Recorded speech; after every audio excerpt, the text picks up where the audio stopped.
Hello. सर्व विद्यार्थ्यांना प्राध्यापक परबत सरांचा नमस्कार. आणि आज आपण ज्ञानगंगा परिवाराचं जे काय ज्ञानगंगा एज्युकेशन मंच आहे, इथं आपलं सर्वांचं स्वागत. तर आत्ता आपला जो काय सेशन चालू आहे तो डाऊट सेशन सुरू करणार आहे आपण. तर 11वी परीक्षा देऊन आत्ता जे वेकेशन लावलेलं आहे, उन्हाळी वर्ग, सर्व स्कूल किंवा ज्युनियर कॉलेजला सध्या उन्हाळ्याच्या सुट्टीतले उन्हाळी वर्ग चालू असतात. जनरली सर्वच ठिकाणी चालू आहे. सिलेबस जो येतो तसा फार वास्ट सिलेबस आहे आणि आपल्या पुढच्या सगळ्या कॉम्पिटेटिव्ह एक्झाम ज्या आहे, म्हणजे स्पर्धा परीक्षा ज्या आहे, नीट, CET, JEE किंवा विषय आपल्याला पूर्ण अर्थाने कळावा, विषयाची व्यवस्थित अभ्यास व्हावा. रेग्युलर सिलेबसमध्ये रेग्युलरच्या लेक्चरमध्ये तसं फार एक्सप्लेनेशन करणं शक्य नसतं. सिलेबस वास्ट असल्यामुळं तो कंप्लीट करणंही शक्य नसतं. फास्टमध्ये जावं लागतं.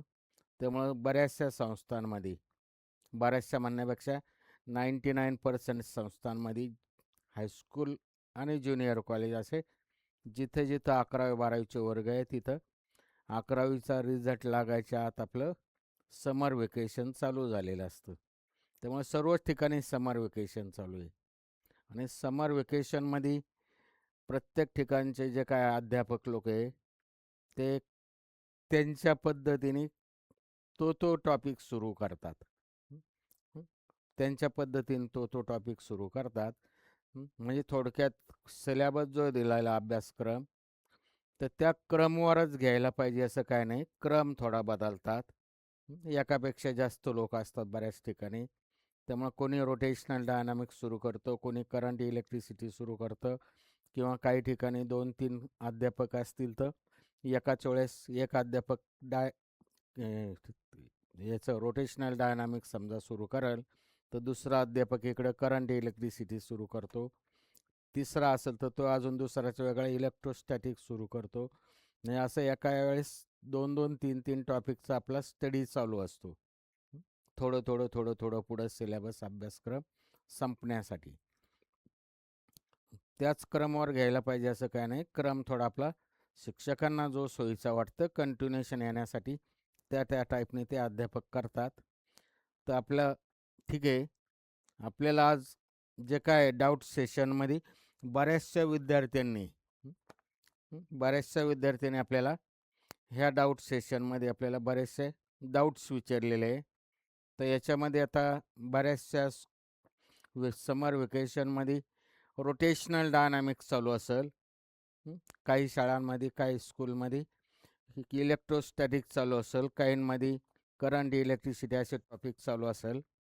तर मॅक्सिमम इथं जे काय डाऊट सेशनमध्ये जे काय मॅक्सिमम विचारलेलं आहे, जे आपले विद्यार्थी आत्ता 11वीची परीक्षा देऊन आता 1-2 दिवसातच, 2-3 दिवसात 1 मेला 11वीचा रिझल्ट लागून आपण 12वीच्या वर्गात जाणार आहे. तर ते जे काय 11वीचे आत्ता सध्या विद्यार्थी 12वीचा अभ्यासक्रम सुरू केलेला समर वेकेशनमध्ये, तर तिथल्या विद्यार्थ्यांनी हे डाऊट सेशनमध्ये जे काय डाऊट्स विचारलेले आहे, मॅक्सिमम जे आहे इथं रोटेशनल डायनामिक्स संदर्भात आहे. बाकीचे आहेच मी आता सांगितलं त्याप्रमाणे करंट इलेक्ट्रिसिटी किंवा इलेक्ट्रोस्टॅटिक्स किंवा काही ठिकाणी वेव्ह ऑप्टिक्स चालू असतं, वेव्ह मोशनच्या संदर्भात जे काय असेल ते. तर इथं रोटेशनल डायनामिक्स बऱ्याच ठिकाणी चालू आहे आणि रोटेशनल डायनामिक्स हा टॉपिक जो आहे तसा फार वास्ट आहे. मेकॅनिक्समधला टॉपिक आहे. मेकॅनिक्समधले टॉपिक जे आहे ते तसे कळण्यासाठी किचकट असतात. त्यामुळं हा टॉपिक तसा वास्ट आहे आणि तो कळायला पण तसा किचकट आहे. लक्षात घेतलं कोणताही टॉपिक, सायन्सचे विषय जे आहे ते कोणती कन्सेप्ट जे आहे, कोणताही टॉपिक जो आहे तो कंटिन्युएशनमध्ये असतो. त्यामुळं तो टॉपिकचा स्टडी करायचा, तो टॉपिक आपल्याला कधी येईल त्याचं सर्व बेसिक पहिल्यापासूनचं शेवटपर्यंत कंटिन्युएशनमध्ये आपण समजून घेतलं तर आपल्याला तो टॉपिक येत असतो. मधीच हा कन्सेप्ट कळला नाही, तो कन्सेप्ट परत एक्सप्लेन करा. हा कन्सेप्ट कळला नाही याचा अर्थ आपल्याला आधीचं कळत नाही. आपल्याला अगोदरचं जरी थोडंफार येत असेल तर ते मेकॅनिकली येत असतं. पुढचा कन्सेप्ट जर कळण्यासाठी आधीचे कन्सेप्ट क्लिअर असेल तर पुढचे कन्सेप्ट जे ते फार वेगळे नसतात.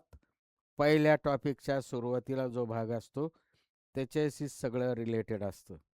त्यामुळे टॉपिकचे कन्सेप्ट क्लिअर करायचं म्हणजे टॉपिकचे जेव्हा आपण सुरू करतो तेव्हा त्याच्यातल्या बेसिक बारीक सारीक वाक्ये प्रत्येक गोष्टीचं डायग्नॉसिस करायचं असतं.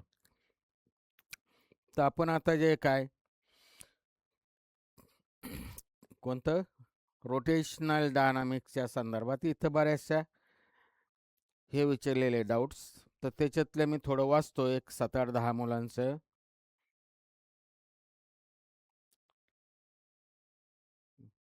वेदांत भुस्कर साताऱ्याचा विद्यार्थी आहे. आता पहिल्यांदा मी जे काय आपल्याला जे काही डाऊट सेशनमध्ये ज्या विद्यार्थ्यांनी डाऊट विचारले त्यांचं मी पहिल्यांदा मनापासून अभिनंदन करतो. कारण आपल्याला डाऊट ज्या अर्थी आपण विचारतो त्या अर्थी आपला अभ्यास व्यवस्थित चालू आहे किंवा आपल्याला तो विषय शिकण्याची पूर्ण आवड आहे. आणि फिजिक्स विषय शिकण्यासाठी पहिल्यांदा आवड लागते. त्यामुळे आपण डाऊट विचारले याचा अर्थ आपल्याला त्याची आवड आहे आणि आपण हे शेवटपर्यंत असं त्याच्यामध्ये आपल्याला प्रोत्साहन किंवा आपण तीच एनर्जी जर शेवटपर्यंत ठेवली तर आपल्याला ते 12वी किंवा पुढचं CET नीट JEE ह्या ज्या काय एक्झाम आहे कॉम्पिटेटिव्ह एक्झाम हे आपल्याला फार सोप्या जातील. फक्त आत्ता आपण जो अभ्यास सुरू केलेला आहे तो आपण आत्तापासूनच व्यवस्थित कंटिन्युएशनमध्ये व्यवस्थित समजून घेऊन नोट्स काढून सगळ्या गोष्टी केल्या तर आपल्याला पुढं अडचण येत नाही. इतर विषयांचं आणि फिजिक्स विषयांचं थोडा म्हणण्यापेक्षा फार बदल आहे. फिजिक्स विषय हा पूर्ण अर्थाने समजूनच घ्यावा लागतो. इथं फार ट्रिक्सचा फार उपयोग नाही होत. लोक म्हणतात ट्रिक्स सांगा. विद्यार्थ्यांना ट्रिक्स लागतात. हा कन्सेप्ट सांगा, हे कसं पाठ करायचं किंवा हे कसं लक्षात ठेवायचं याच्या ट्रिक्स. तसा भाग नसतो. तो कन्सेप्ट जर क्लिअर असेल तर कन्सेप्टशीच रिलेटेड ट्रिक्स असतात. याचा अर्थ ट्रिक्स करायच्याच नाही असं काय नाही. तो कन्सेप्ट क्लिअर झाला की आपल्याला त्या ट्रिक्स आपोआप सेकंदाला आपल्याला लक्षात येत असतात. तर ठीक आहे. आत्ता मी वाचलं वेदांत भुतकर रोटेशनल डायनामिक्सच्या संदर्भात एक 7-10 नावं वाचतो मी ज्यांच्या शंका आहे, ज्यांचे डाऊट्स आहे रोटेशनल डायनामिक्स संदर्भात. पुढे रोशनी राठोड सोलापूरची, महाराष्ट्रातल्या वेगवेगळे विद्यार्थी इथं त्यांचे आलेले डाऊट्स ते वाचतो मी. तिने विचारलं UCM म्हणजे काय, म्हणजे UCM संदर्भात तिला डाऊट आहे. तिचे डाऊट्स जे आहे ते युनिफॉर्म सर्क्युलर मोशन संदर्भात आहे. पुढचे प्राजक्ता मगर काजळची येते. तिने तर असं विचारलं rotational dynamics all clear topic explain करा. पुढचं आहे ऐश्वर्या पाटील कोल्हापूर. तिने पण रोटेशनल डायनामिक्स आणि सर्क्युलर डायनामिक्समधलं सेंट्रिपिटल आणि सेंट्रिफ्युगल फोर्स म्हणजे काय, म्हणजे त्याचं एक्सप्लेनेशन करा. पुढची अनुष्का हजारे रोटेशनल डायनामिक्स त्याच्यातलं UCM एक्सप्लेन करा. एक मी नावं वाचतो फक्त. असा विषय एक्सप्लेन करायलाच आपल्याला वेळ फार लागत असतो. त्यामुळं पटापट आम्ही पुढं सरकण्याचा प्रयत्न करतो. त्यामुळे विषय शिकवण्याकडे आमचं जास्त विषय आपल्याला कळला पाहिजे, कन्सेप्ट कळला पाहिजे, जास्तीत जास्त एक्सप्लेनेशन झालं पाहिजे, अशा वेळी आम्ही जास्तीत जास्त बोलण्याचा प्रयत्न करतो. त्यामुळे इतर बोलणं शक्यतो मी टाळतो. सायन्सच्या आणि त्यातल्या त्यात फिजिक्सच्या अध्यापक लोकांना इतर बोलण्यात फार इंटरेस्ट नसतो किंवा फार त्याच्यात वेळ वाया घालवणं आवडत नाही. पुढची आहे सिद्धिका सावंत इथलं वाईचे सातारा. तिने विचारलं थेरम ऑफ पॅरलल ॲक्सिस तेच समजलेलं नाही. पुढचीने विचारलं कौस्तुभ गाढवे. पुढचा विद्यार्थी आहे, त्याने विचारलं रोटेशनल डायनामिक्समधले जे काय डेरिवेशन्सच्या संदर्भात विचारलं. पुढचं मिनल होले ही पुण्याची आहे. Parallel and perpendicular axis theorem आणि त्याच्या संदर्भातले प्रॉब्लेम कसे सोडवायचे. पुढचं आहे Gulshan Baig, rotational dynamics circular motion explain करा. पुढचं आहे, पुढची विद्यार्थिनी दर्शना शिंदे, धुळेची, rotational dynamic all topic clear करा. सिद्धी कांबळे ह्या विद्यार्थिनी, ह्या राणीने विचारलंय, काजळ कोल्हापूरची आहे. तिने विचारलं थेरम्स ऑफ पॅरलल ॲक्सिस. पुढची विघ्नेश मुलगा आहे, विघ्नेश गायकवाड, सांगलीचा आहे, Walwa Sangli. Rotational dynamics characteristics of circular motion. Characteristics of circular motion. ठीक आहे. पुढचा मयुरेश पाटील, साताऱ्याचा मुलगा आहे. Rotational dynamics centripetal force explain करा. आर्या देसाई रत्नागिरीची, तिने विचारलं रोटेशनल डायनामिक्सच्या जे काय वेगवेगळ्या सिमेट्रिक बॉडीज किंवा त्या संदर्भातल्या थोडे ट्रिक्स सांगा. सिद्धांत मोधवे, त्याने विचारलं बँकिंग ऑफ रोड्स म्हणजे काय, रोटेशनल डायनामिक्स त्याचे डेरिवेशनच्या संदर्भात. पुढचं आहे श्रद्धा साबळे, राहता अहिल्यानगर डिस्ट्रिक्टमधलं Rahata. Obtain the expression for maximum velocity of a vehicle moving along the banked curve road, त्याचं एक्सप्लेनेशन. पुढचे Harshada Kamble, rotational dynamics all topic explain करा. Siddhi Shinde, rotational dynamics numerical banked road.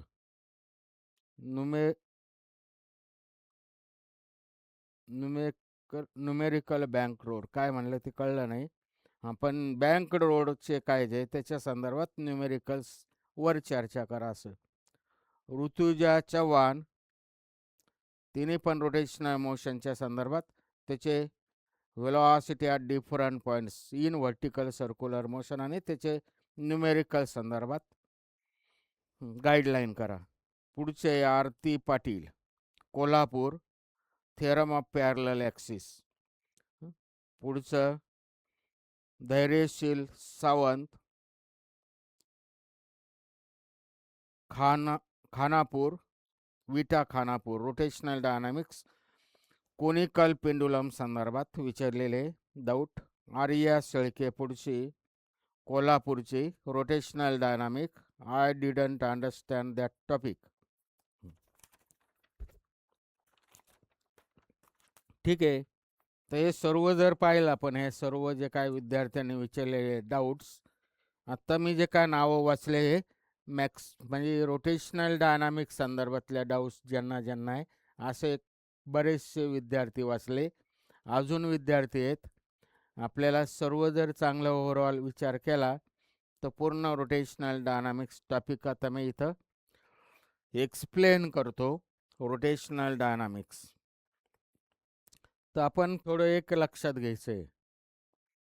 मगाशी बोललो मी, सायन्स शिकताना आपल्याला ते प्रत्येक शब्द, प्रत्येक वाक्य आम्ही जे बोलतो प्रत्येक शब्दाला मिनिंग असतं, प्रत्येक वाक्याला मिनिंग असतं. आम्ही जर एक वाक्य बोललो तर ते त्याच्यावर फार विचार करायचा असतो आपण. आणि आम्ही जिथं चाललो तिथं आपण कंटिन्युएशनमध्ये तिथपर्यंत राहायला पाहिजे.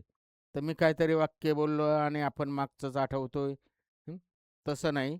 आम्ही जे एक्सप्लेन करतो तेव्हा आपल्याला काहीच येत नाही असं गृहीत धरून 100% कॉन्सन्ट्रेशनने आमच्याकडे लक्ष दिलं तर आपल्याला ते त्या गोष्टी त्या वेळेस क्लिअर होतील. आणि ती गोष्ट क्लिअर झाली तर ते पुढं कंटिन्यू वापरायचं असतं. त्या टॉपिकपर्यंत शेवटपर्यंत वापरायचं असतं. इवन इतर टॉपिक्सला, इतर विषय शिकताना इतर विषयामध्ये पण ते लक्षात घ्यायचं असतं. आपला थोडा गैरसमज झालेला आहे का पुस्तकात पुस्तक जे टेक्स्ट बुक असो नाही तर कोणतंही बुक असो, जे काय बोर्डाने सिलेबस ठरवलेला आहे तो बोर्डाने ते आपल्याला हा अभ्यासक्रम ह्या वर्गाला म्हणजे 12वीच्या वर्गासाठी फिजिक्समध्ये हा अभ्यासक्रम आपल्याला पूर्ण करायचा. याच्यासाठी ते टेक्स्ट बुक आहे. मग ते टेक्स्ट बुक जसंचे तसं पाठ करायचं किंवा त्याच्यामध्ये जसंचे तसं एक्सप्लेनेशन तेच आपण बोर्डाला किंवा परीक्षांना लिहायचं, ही तशी अपेक्षा नसते किंवा ते म्हणजे शिकणं खरं ते नाही आहे. शिकणं म्हणजे आपल्याला विषय पूर्ण अर्थाने समजून घेऊन आपल्या लँग्वेजमध्ये आपल्याला जे विचारलं त्याचं एक्सप्लेनेशन आलं पाहिजे. त्यामुळं मग पुस्तकातलं जसंच्या तसं उतरवणं आपल्याला 10वीपर्यंत किंवा बऱ्याच ठिकाणी अजूनही काही लोकं, काही अध्यापक बोलतात का पुस्तकात असं लिहिलेलं आहे, असं पाहिजे. पुस्तक हे टेक्स्ट बुक असो नाही तर रेफरन्स बुक असो, तो अभ्यासक्रम आपल्याला काय घ्यायचा त्याचसाठी ते रेफरन्स म्हणून वापरायचं असतं. जसंच्या तसं उतरवणं किंवा पुस्तकात आहे तशाच टाईपने लिहिणं, त्याच टाईपने डेफिनेशन करणं, त्याच टाईपने डायग्राम काढणं, तसंच एक्सप्लेनेशन हे अभ्यासक्रमामध्ये ठरवताना हे अपेक्षित नसतं. सायंटिफिकली तुम्ही पूर्ण अर्थाने समजून घेऊन तो विषयाची मांडणी करणं हं, ते अपेक्षित असतं. आणि अजून एक थोडं लक्षात घ्यायचं आहे. आपण असं पूर्ण अभ्यासक्रम शिकताना किंवा शाळेत शिकताना, विषय शिकताना आपल्या डोक्यात एवढं बसलं का पुस्तकात असं आहे पुस्तकातल्या प्रमाणे आपण फक्त मेकॅनिकली लक्षात घेण्याचा प्रयत्न करतो, मेकॅनिकली करण्याचा प्रयत्न करतो. तसं नाही आहे. जो काय अभ्यासक्रम आहे रिअल लाईफमध्ये जे काय चाललेलं असतं सगळं, हं, त्याच्या संदर्भात, त्या विषयासंदर्भात, त्या टॉपिक संदर्भात, त्या कन्सेप्ट संदर्भात तिथं एक्सप्लेनेशन असतं. त्यामुळं रोटेशनल डायनामिक्स आपण शिकतोय म्हणजे आपल्याला परीक्षा पास व्हायची आणि विषय आपल्याला जास्तीत जास्त मार्क पडायचा हा आपला उद्देश आहेच. हं. पण याचा अर्थ आपण नुसतं तेवढ्यापुरतंच करायचं असं नाही. ते आपल्याला पूर्ण अर्थाने विषय डोक्यात घेतला, समजून घेतला, तर आपल्याला परीक्षेला मार्क पडणारे, विषय कळणारे आणि इतर ठिकाणी जो काय पुढं आपण शिकतोय, इतर ठिकाणी म्हणजेच इतर टॉपिक्समध्ये किंवा व्यवहारात आपण जे काय वापरत असतो, सगळ्या ठिकाणी वापरत असतो. आयुष्यभर त्याचा उपयोग होतो. इव्हन आत्ता 11वी-12वीचा अभ्यासक्रम जो आहे तो आपला त्याच टाईपने आहे. म्हणजे नुसतं परीक्षा पास होण्यासाठी शिकणं असं नाही. तर बऱ्याच ठिकाणी आत्तापर्यंत असे अनुभव आहे. आपण मेकॅनिकली फक्त परीक्षांना असं पुन्हा रटून किंवा पुन्हा सगळ्या गोष्टी करून, रिपिटेशन करून आपले परीक्षेला मार्क वाढले तरी पुढं आपण हं, जिथं ॲडमिशन घेतो, तिथं आपले फर्स्ट इयरचे बरेच विषय राहतात. कारण आपण इथून मेकॅनिकली गेलेलो असतो. त्यामुळे इथं आपण जरी हार्ड वर्क केलं, रात्रंदिवस अभ्यास केला, 2 वर्ष अभ्यास केला, तुमचा व्ह्यू जर परीक्षेला मार्क मिळणं असेल, तेवढाच व्ह्यू जर असेल, तर आपण इथले इथून पुढे गेलं का पुढं आपले 1-2 वर्ष वाया घालवत असतो. तिथं आपले विषय क्लिअर होत नाही. शेवटी आपल्याला तेवढाच वेळ जातो. हं. त्यामुळे सायन्स जे आहे ते फास्ट किंवा इन्स्टंट गोष्ट नाही. इन्स्टंट फूड जसं घेतलं, खाल्लं का आपल्याला बरं वाटतं, पण त्याचे दुष्परिणाम फार होतात पुढं. तर त्या टाईपने आपल्याला पुढचं आपल्याला क्लिअर होण्यासाठी, कन्सेप्ट क्लिअर होण्यासाठी, लाईफमध्ये आपलं जे काय गोल ठरलेलं आहे, तिथं सक्सेस होण्यासाठी आपल्याला विषय आत्ता इथंच जर येत असेल, तर ते पुढं मार्क वाढणार आहे, सगळ्या गोष्टी होणार आहे. ठीक आहे. आपल्याला याच्या संदर्भात आपल्याला फार गाईडलाईनची गरज नाही. आपण पुढे एक सेशन घेणारच आहे. लाईव्ह सेशन घेणार आहे आपण ऑनलाईन. ते घेण्याचा आपण प्रयत्न करू. तिथं आपल्याला 12वीचा अभ्यासक्रम, पेपर कसा असतो 12वी बोर्डचा पेपर, ते पेपरच्या संदर्भात, अभ्यासक्रमासंदर्भात, अभ्यास करण्याच्या पद्धती संदर्भात शॉर्ट गोष्टी लक्षात घेण्याच्या संदर्भात ह्या सगळ्या गोष्टीच्या संदर्भात आपण पुढं अजून एक लाईव्ह सेशन घेणार आहे. तिथं आपण त्या टाईपने चर्चा करणार आहे. म्हणजे आपल्याला विषय आला पाहिजे आणि परीक्षा पद्धतीचं टेक्निक आलं पाहिजे. अशा दोन्ही गोष्टी लक्षात घेण्यासाठी म्हणजे आपल्याला मार्क्स मिळतील आणि विषय पण पूर्ण अर्थाने येईल, की जेणेकरून पुढं आयुष्यामध्ये आपल्याला पुढच्या शिक्षणासाठी किंवा पूर्ण लाईफमध्ये त्याचा उपयोग कसा होईल, त्यासाठी आपण एक लाईव्ह सेशन नंतर ॲडजस्ट करणार आहे. एक 15-20 दिवसाच्या महिन्याच्या आत.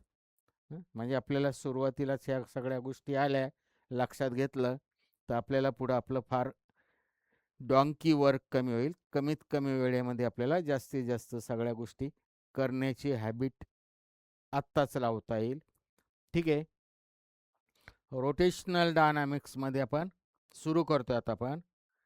फक्त मी जे बोलतो त्याच्याकडं पूर्ण कॉन्सन्ट्रेशनने लक्ष द्यायचं आणि पूर्ण अर्थाने समजून घ्यायचं. नाही समजलं तर आपण पुन्हा पुन्हा ते रिवाईज करायचं, रिपीट करायचं. ते जे काय आपलं आहे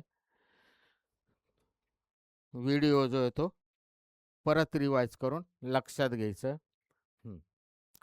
ठीक आहे. रोटेशनल डायनामिक्स ॲक्च्युली मोशनमध्ये आपल्याला 2 तास कमीत कमी आपल्याला इथं चर्चा करायची आहे. शॉर्टमध्ये 2 तास. आपल्याला रेग्युलरला कमीत कमी 10-15 तास लागतात घड्याळी. आपल्याला इथं 2 तासात आणि शॉर्टमध्ये पूर्ण अर्थाने विषय लक्षात घ्यायचा. पूर्ण अर्थाने लक्षात घ्यायचा. आपण इथं त्या टाईपने लक्षात घेणारच आहे. आपण जर पूर्ण लक्ष दिलं तर आपल्याला तो टॉपिक परमानंट आणि पूर्ण समजून येईल. तर याच टाईपने आपण पुढचे टॉपिक करणार आहे. हळूहळू आपलं जे काय शेड्यूल असेल त्यानुसार एक एक पुढचे टॉपिक होणार आहे. तर मोशनमध्ये अनेक प्रकार आहे. मोशनमध्ये अनेक प्रकार आहे. तर आपल्याला इथं जे काय ते शॉर्टमध्ये जास्तीत जास्त विषय आला पाहिजे, कन्सेप्ट क्लिअर झाला पाहिजे, सायंटिफिकली पूर्ण करेक्ट पाहिजे. अशा टाईपने तेवढं एक्सप्लेनेशन केलं जाईल. तर मोशनमध्ये ॲक्च्युली बेसिकली 2 टाईपच्या मोशन आहे. Linear motion. लिनियर म्हणजे मॅथमॅटिक्समध्ये आपण पाहिलं लिनियर इक्वेशन. लिनियरचा अर्थ रेषीय म्हणजे straight line. Straight line motion. आत्तापर्यंत आपण 10वी पर्यंत जी काय मोशन पाहिली ती स्ट्रेट लाईन मोशन पाहिली. स्ट्रेट लाईन मोशनमध्ये आपण न्यूटन्स लॉज ऑफ मोशन सर्व स्ट्रेट लाईन मोशनला आहे तसे ॲप्लिकेबल होतात. शॉर्टमध्ये मी जे काय मध्ये बाकीच्या सगळ्या गोष्टी बोलत असतो हे आपल्याला पूर्ण ठिकाणी लागतात. म्हणजे इथंच लागतात असं काय नाही. पूर्ण सायन्स शिकताना मग ती फिजिक्स असो नाही तर मॅथ्स असो, केमिस्ट्री असो, सगळ्याच ठिकाणी व्यवहारात सगळीकडे लागतात. लिनियर मोशन आणि दुसरी curvilinear motion. Curvilinear motion. सायन्समध्ये जे काय शब्द येतात त्या शब्दांमध्येच 90% अर्थ असतात. लिनियर म्हणजे सरळ रेषीय, कर्व्ही लिनियर कर्व कळत असेल तर कर्व्ही लिनियर म्हणजे सरळ सोडून म्हणजे अशी कशी कशी म्हणजे कर्व टाईपची मोशन, त्यालाच नॉन लिनियर मोशन म्हणतात. तर रोटेशनल मोशन जे आहे ते नॉन लिनियर मोशनच्या टाईपमध्ये येईल. तर रोटेशनल मोशनमध्ये आपल्याला अनेक तसे परत प्रकार करता येईल. जेवढं लागतं तेवढंच बोलतो मी. रोटेशनल मोशनमध्ये आपल्याला सर्क्युलर मोशन आणि रोटेशनल मोशन ह्या 2 भाग येणार आहे. Rotational dynamics. स्टॅटिक्स याचा अर्थ स्थिर. डायनामिक्स याचा अर्थ मोशनमध्ये आणि कायनेटिक्स याचा अर्थ बऱ्याच ठिकाणी शब्द लिहिलेला असतो. स्टॅटिक इलेक्ट्रिसिटी म्हणजे स्थिर असणाऱ्याचा अभ्यास. तसं स्टॅटिक शब्दाचा अर्थ स्थिर, रेस्टला असणारं. आणि डायनामिक्स याचा अर्थ मोशनमध्ये असणारं. आणि कायनेटिक याचा अर्थ मोशनमध्ये ज्याच्यामुळं मोशन आले ह्या दोघांचाही अभ्यास. हा फरक आहे स्टॅटिक, डायनामिक्स आणि कायनेमॅटिक्स. कायनेटिक होंडा शब्दाचा अर्थ तोच आहे. म्हणजे डायनामिक्समध्ये फक्त त्याच्या मोशनचा अभ्यास केला जातो आणि कायनॅमॅटिक्समध्ये रोटेशनल कायनॅमॅटिक्स म्हणलं तर त्याच्या मोशन आणि ती मोशन का आली, कशामुळं आली, कोणत्या फोर्समुळं आली, त्या सगळ्याचा अभ्यास असतो. आपल्याला त्याचा फार एवढा बारीकची गरज नाही. आपल्याला रोटेशनल डायनॅमिक्समध्ये सर्क्युलर मोशन आणि रोटेशनल मोशन ह्या दोन्ही गोष्टीचा अभ्यास करायचा आहे. सर्क्युलर मोशन आणि रोटेशनल मोशन. तर सर्क्युलर मोशन आणि रोटेशनल मोशनमध्ये बेसिक फरक ऐकायचा आहे. रोटेशनल मोशन आणि circular motion. The earth revolved round the sun. पृथ्वी सूर्याभोवती फिरते आणि त्याच वेळेस पृथ्वी, इथं सन आहे, इथं अर्थ आहे. अर्थ रिव्हॉल्व राऊंड द सन. मी जे बोलतो ते नुसतं ऐकायचं नसतं, आमच्या ॲक्शन तेवढ्याच महत्त्वाच्या असतात. अर्थ रिव्हॉल्व राऊंड दी सन म्हणजे पृथ्वी जे आहे ते सूर्याभोवती फिरते. ही जी काय मोशन आली अर्थची round the sun he circular motion झाली. आता पृथ्वी सूर्याभोवती फिरत असताना स्वतःभोवतीच फिरते, स्पिन होते, स्पिन. तर ही पृथ्वीची जी काय मोशन झाली स्वतःभोवती फिरणं, ही रोटेशनल मोशन झाली. तर हे झालं, मी एक एक्झाम्पल बोललो, असे हजारो लाखो एक्झाम्पल आहे. अजून एक दुसरं एक्झाम्पल बोलतो. फॅन, इलेक्ट्रिक फॅन जो येतो आपण चालू केला, तर motion of the electric fan is a rotational motion. पण फॅनवर जर आपण एक फॅनचा तुकडा घेतला किंवा असा कलर स्पॉट केला, कलर स्पॉट केला किंवा फॅनचा एक नट घेतला, जिथं फिट केलं ते, फॅनचा एक तुकडा घेतला पात्यावर, तिथं कलर स्पॉट केला आणि फॅन चालू असताना आपल्याला तो कलर स्पॉट असा गोल गोल असा दिसतो फिरताना. तर ॲक्च्युली आता नीट ऐकलं मी, म्हणजे मी जे बोललो ते नीट लक्षात घेतलं आपण. तर फॅनची मोशन जी आहे ती रोटेशनल मोशन झाली आणि आपण जो फॅनचा छोटा पार्ट घेतला होता किंवा कलर स्पॉट केला होता, तेवढ्या भागाची जी मोशन आहे ती सर्क्युलर मोशन झाली. आता मी जे दोन एक्झाम्पल दिले अर्थचं आणि फॅनचं, तर याच्यामध्ये आपल्याला जर आपल्याला विचाराची क्षमता असेल किंवा थोडं बारीक विचार केला आपण, तर सर्क्युलर मोशन आणि रोटेशनल मोशनमधला बेसिक फरक आपल्या लक्षात येईल. पूर्ण फॅनची मोशन रोटेशनल मोशन झाली. तर फॅनवर छोटा तुकडा घेतला, पार्ट घेतला फॅनच्या पात्याचा, तर त्याची मोशन आहे ती सर्क्युलर मोशन झाली. हे जर एक्झाम्पल लक्षात घेतलं किंवा अर्थचं राऊंड दी सन मी आत्ता हे जे बोललो होतो ते लक्षात घेतलं, तर आपल्याला इथं पूर्ण जर पूर्ण अर्थाने विचार केला, विषय आम्ही जे बोलत असतो ते नुसतं ऐकायचा नसतो, लक्षात घ्यायचा असतो, विचार करायचा असतो. तर दोघांमध्ये फरक काय आहे? रोटेशनल मोशनमध्ये ॲक्सिस ऑफ रोटेशन, ती बॉडी जी काय रोटेट होते तिचा axis of rotation lies in that body. म्हणजे ॲक्सिस ऑफ रोटेशन त्या बॉडीच्या आत जर असेल, ती बॉडी जिथं जे काय ज्याच्या भोवती रोटेट होते, तो जो ॲक्सिस आहे तो त्या बॉडीच्या आत जर असेल, तर ती बॉडी जी आहे तीची मोशन रोटेशनल मोशन होईल आणि तो ॲक्सिस ऑफ रोटेशन जर बॉडीच्या बाहेर असेल, तर ती जी मोशन होईल ती सर्क्युलर मोशन होईल. हा बेसिक मेन फरक आहे. म्हणजे सर्क्युलर मोशनमध्ये axis of rotation lies outside the body, whereas in rotational motion axis of rotation lies inside the body. त्यामुळे आपणही जेव्हा कोणताही दगड घेतला किंवा कोणतीही वस्तू जर रोटेट केली, तर त्या बॉडीच्या रोटेट केली म्हणजे दगड आपण गोल फिरवला किंवा हा चेंडू आपण गोल फिरवला, चेंडू गोल फिरवला.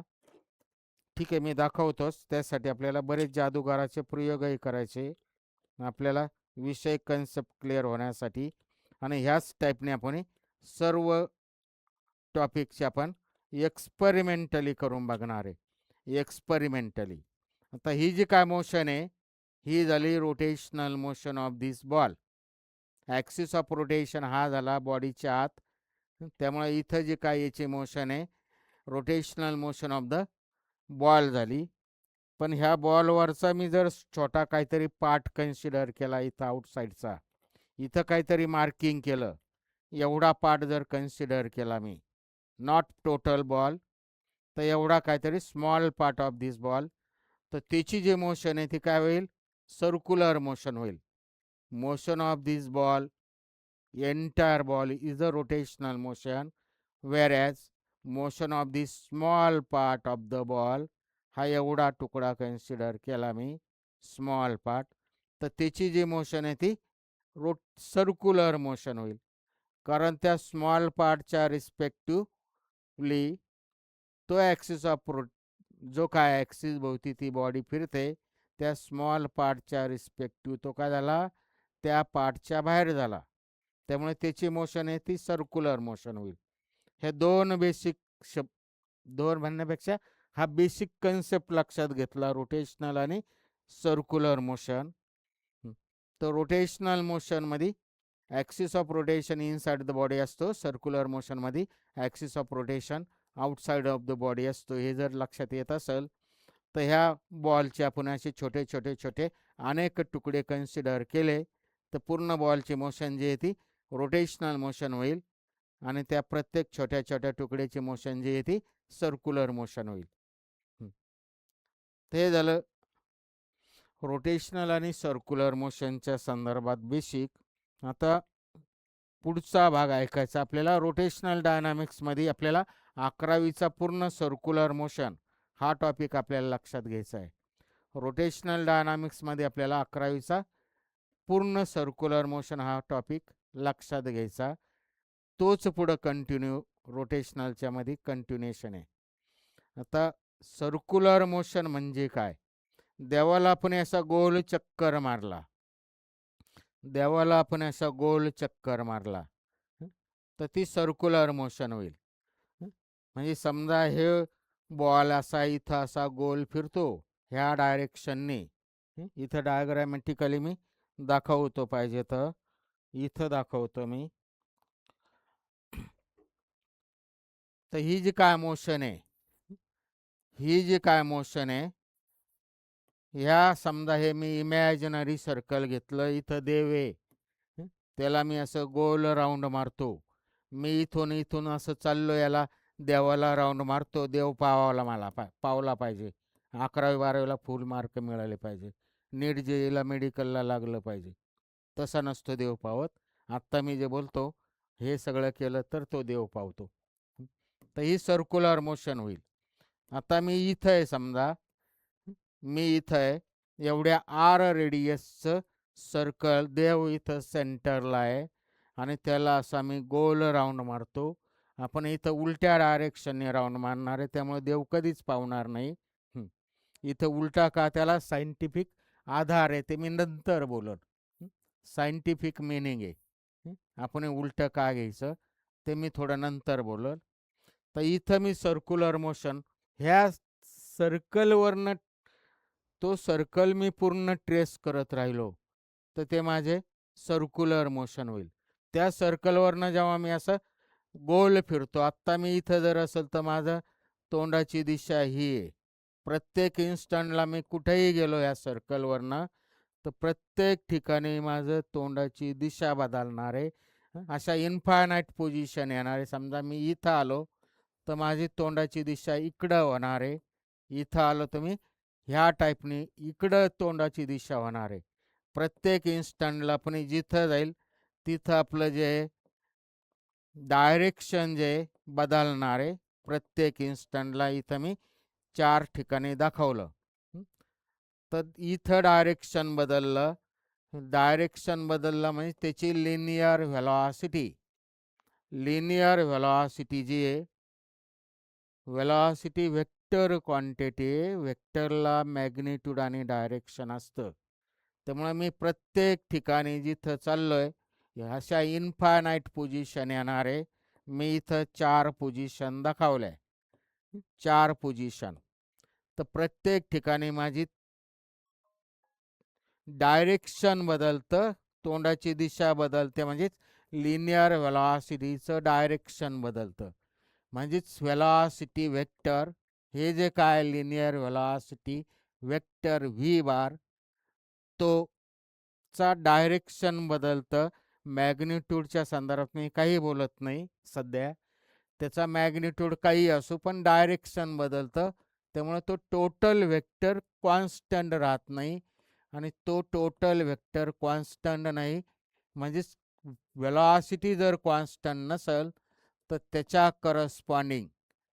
करस्पॉन्डिंग म्हणजेच व्हीच्या करस्पॉन्डिंग व्ही बारच्या करस्पॉन्डिंग ते कॉन्स्टंट नाही आहे, कॉन्स्टंट नाही राहत. सर्क्युलर मोशन कोणत्याही टाईपचे असू लिनियर व्हेलॉसिटीचं डायरेक्शन बदलणारच आहे. त्यामुळे तिथं व्ही बार पूर्ण कॉन्स्टंट राहत नाही आणि व्ही बार जर कॉन्स्टंट नसेल तर तिथं करस्पॉन्डिंग म्हणजेच लिनियर ॲक्सिलरेशन येणार आहे. तिथं करस्पॉन्डिंग लिनियर ॲक्सिलरेशन येणार आहे. लिनियर ॲक्सिलरेशन येणारच आहे. म्हणजे तिथं लिनियर ॲक्सिलरेशन येणार आहे. लिनियर ॲक्सिलरेशन म्हणजे ए बार येणार आहे. त्यामुळे any type of circular motion acceleration तिथं येणार आहे. त्यामुळे it is always and accelerated motion. Characteristics of the circular motion अशा पाहिजे तेवढ्या लिहिता येईल. सर्क्युलर मोशन जी ती पिरियडिक असते.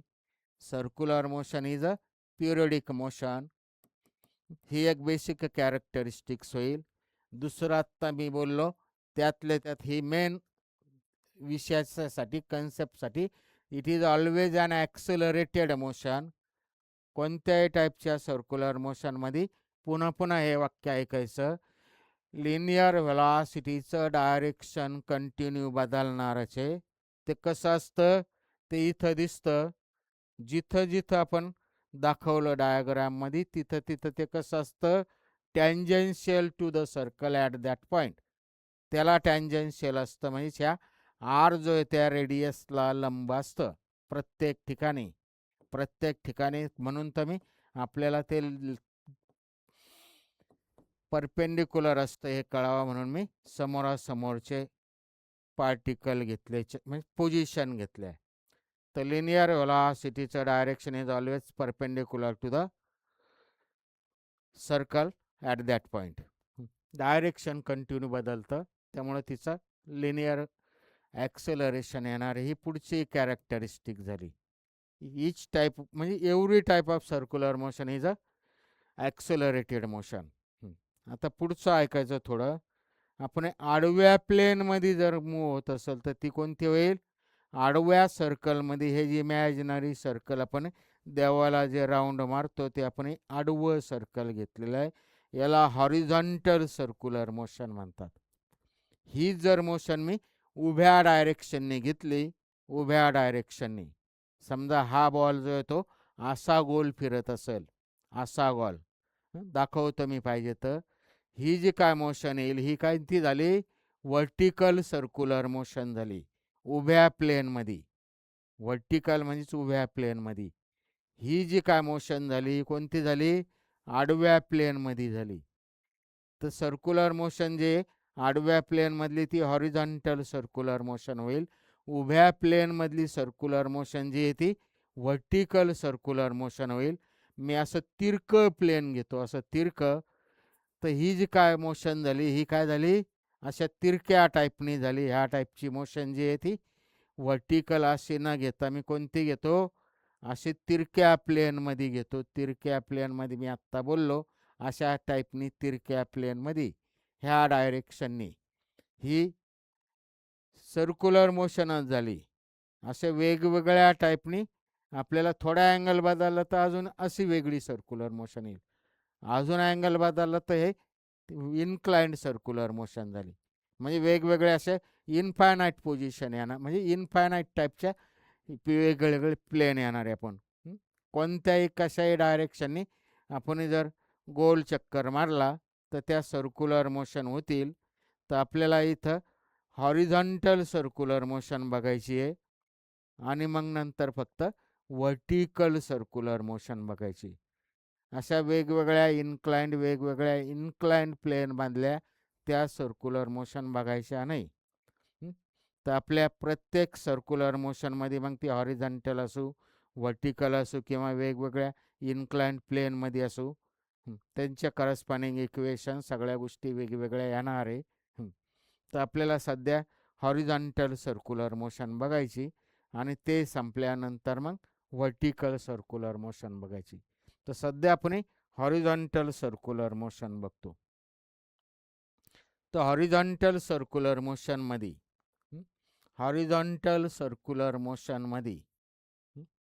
ही हॉरिझॉन्टल सर्क्युलर मोशन आहे. ह्या डायरेक्शने हा बाण काढला म्हणजे ह्या डायरेक्शनने. इथं आत्ता आपण बोललो, इथं जर मी असेल माझं मास काहीतरी ह्या डायरेक्शनने, मी ह्या रेडियसच्या सर्कल, इमॅजिनरी सर्कल जे ह्या रेडियस आरचं, त्याच्यावरनं मी गोल फिरलं, हे सर्कल जर ट्रेस केलं, इथं लक्षात घ्यायचं हे हॉरिझॉन्टल आहे. इथं डायग्राम जरी अशी उभी दिसत असेल तर it is horizontal circular motion. मी आत्ता बोललो प्रत्येक ठिकाणी लिनियर व्हेलॉसिटीचं डायरेक्शन बदलतं. त्यामुळे any type of circular motion V bar तिथं कॉन्स्टंट नसतो. त्यामुळे इट इज ऑलवेज ॲक्सेलरेटेड. ती कोणती असो, हॉरिझॉन्टल असो नाही तर व्हर्टिकल असो नाही तर इन्क्लाइंड प्लेनमधली असो. बेसिक लक्षात घ्यायचं आपण, तर आपल्याला पुढं तो विषय येत असतो. नाही तर मग तो फक्त मेकॅनिकली चाललेला असतो. तर आत्ता आपण व्ही बारचं डायरेक्शन कंटिन्यू बदलतं, त्यामुळे ॲक्सेलरेटेड मोशन येते. आता व्ही बारच्या मॅग्निट्यूडच्या संदर्भात बोलतो मी. लिनियर व्हेलॉसिटीचा मॅग्निट्यूड म्हणजेच फक्त व्ही काढला मी. व्ही काढला म्हणजे त्याच्या डोक्यावर बाण नाही लिहिला, म्हणजे मॅग्निट्यूड कन्सिडर केला. आता जर मी देवाला चक्कर मारताना एका स्पीडने कंटिन्यूस चक्कर मारला, लिनियर व्हेलॉसिटीचा मॅग्निट्यूड म्हणजे त्याला लिनियर स्पीड म्हणतात. मी देवाला राऊंड मारताना काय केलं, सर्व ठिकाणी सारखा स्पीड ठेवला. सर्व ठिकाणी सारखा स्पीड ठेवला. इथं जो स्पीड आहे तो समजा इथंही तो स्पीड असेल, इथं मी डोक्यावर बाण नाही केले, म्हणजे फक्त मॅग्निट्यूड तोच ठेवला आणि तोच मॅग्निट्यूड ठेवला. म्हणजे इथं जे काय लाईन सेगमेंट काढली, ही जेवढी लांबी आहे त्याची तेवढंच मी सर्व ठिकाणी काढलं, तर तो मॅग्निट्यूड तोच राहील. डायग्रॅमॅटिकली आपण सगळ्या गोष्टी, बारीक सारीक गोष्टी आपण फिजिक्सच्या लक्षात घेत नसतो. मॅग्निट्यूड तोच राहील, म्हणजे कितीही अशा इन्फायनाईट पोझिशन, मी त्याच्यापैकी मगाच्या 4 दाखवतो, इथंही मॅग्निट्यूड तोच आहे. म्हणजे तेवढ्याच लांबीचं इकडं बाण काढला तर इथं लिनियर व्हेलॉसिटीचा मॅग्निट्यूड तोच झाला, किंवा इथंही लिनियर व्हेलॉसिटीचा मॅग्निट्यूड तोच झाला. म्हणजे लिनियर व्हेलॉसिटीचा मॅग्निट्यूड जर कॉन्स्टंट असेल, नीट लक्षात घ्यायचं, व्हेलॉसिटी वेक्टर त्याचं डायरेक्शन तर कंटिन्यू बदलतंच, पण तिचा मॅग्निट्यूड आपल्याला कॉन्स्टंट ठेवता येईल.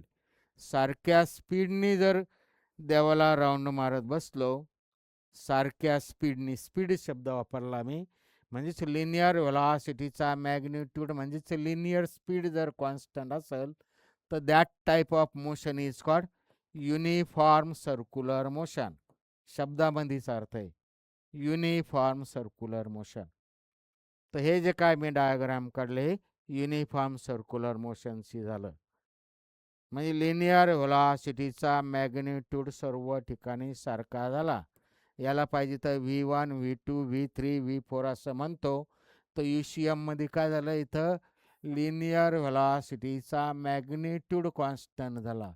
UCMमध्ये काय झालं, लिनियर व्हेलॉसिटीचा मॅग्निट्यूड जे काय मी पोझिशन दाखवल्या त्या सर्व ठिकाणी लिनियर व्हेलॉसिटीचा मॅग्निट्यूड म्हणजेच लिनियर स्पीड जो आहे तो काय सारखा आहे, तो सारखा आहे. मी नुसतंच इथं नाही बोललो, डायग्राममध्ये पण सारखे लांबीचे ते ॲरो काढले, म्हणजेच मॅग्निट्यूड सारखा झाला.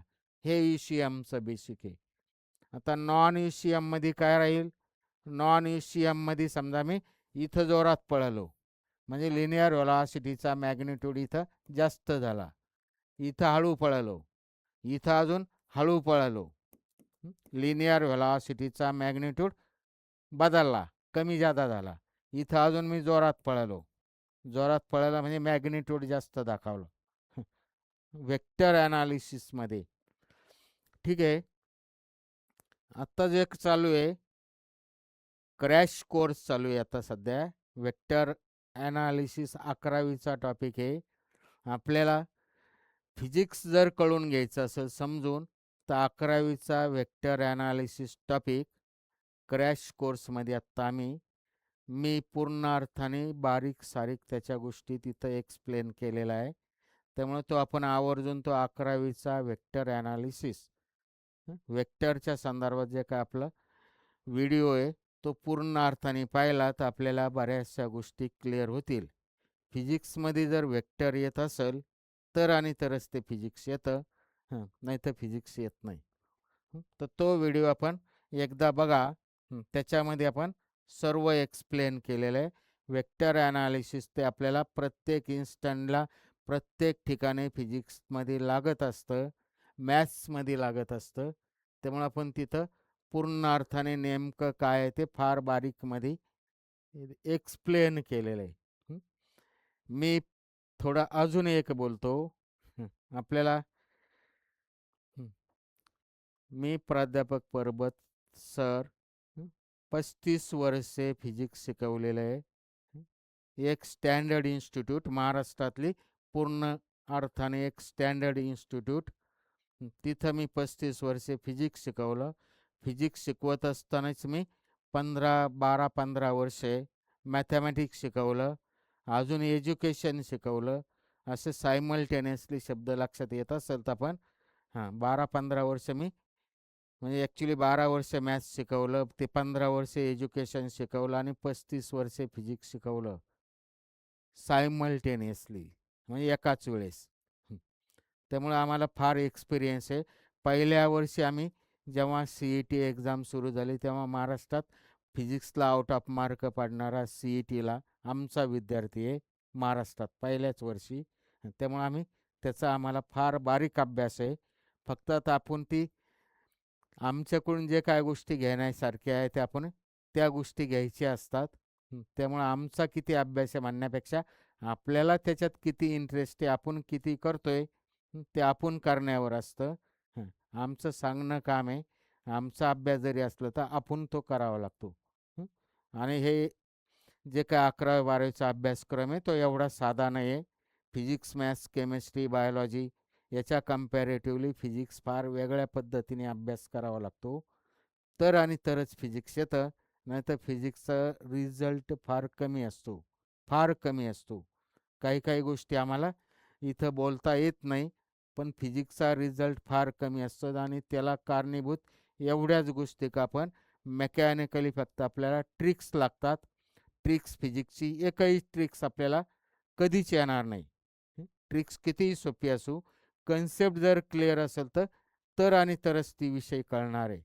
इथं आम्ही जरी बोलतो ही ट्रिक्स वापरा, हे करा, ते करा, आम्ही ट्रिक्स वापरतो म्हणजे इनडायरेक्टली आम्ही तो कन्सेप्ट क्लिअर असलं का सेकंदामध्ये पान दीड पानाचं जे कॅल्क्युलेशन असतं, डेरिवेशन असतो, कन्सेप्ट क्लिअर असल्यामुळं ते आमच्या बुद्धीला लगेच क्लिक होतं आणि सेकंदामध्ये आम्ही ते पान दीड पानाचं कॅल्क्युलेशन करून त्याचं उत्तर काढत असतो. ती खरी ट्रिक्स नसते.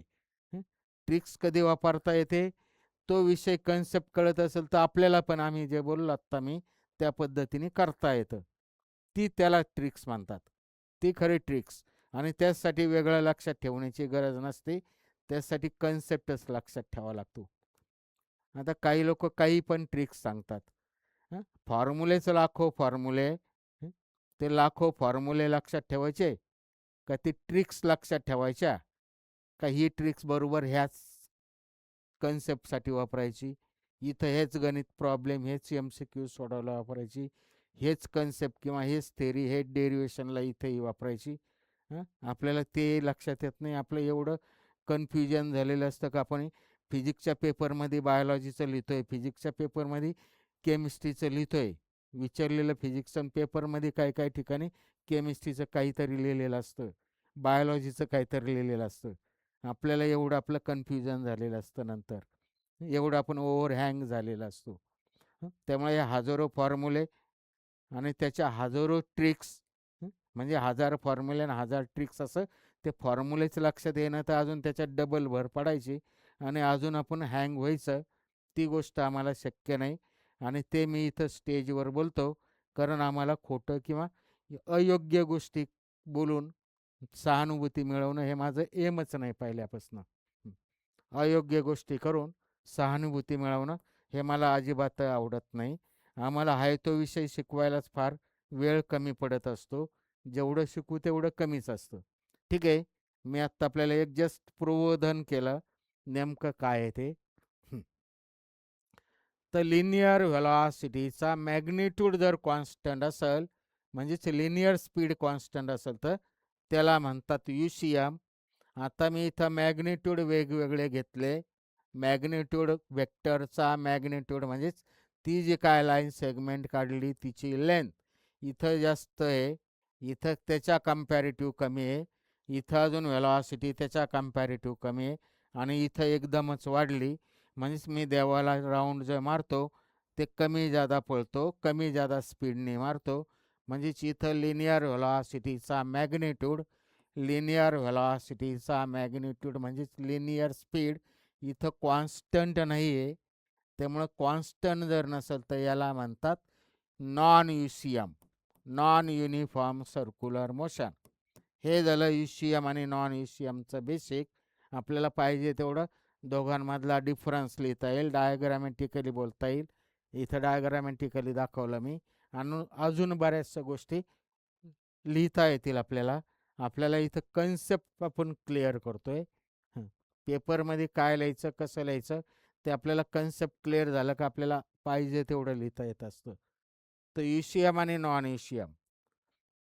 तर युसीएम असो, नॉन युसीएम असो, कोणती आडवी उभी कोणती सर्क्युलर मोशन असो, तिथं लिनियर व्हेलॉसिटीचं डायरेक्शन, डोक्यावर बाण म्हणजे डायरेक्शन, डायरेक्शन कॉन्स्टंट नसल्यामुळं टोटल व्हेलॉसिटी व्हेक्टर कॉन्स्टंट राहत नाही.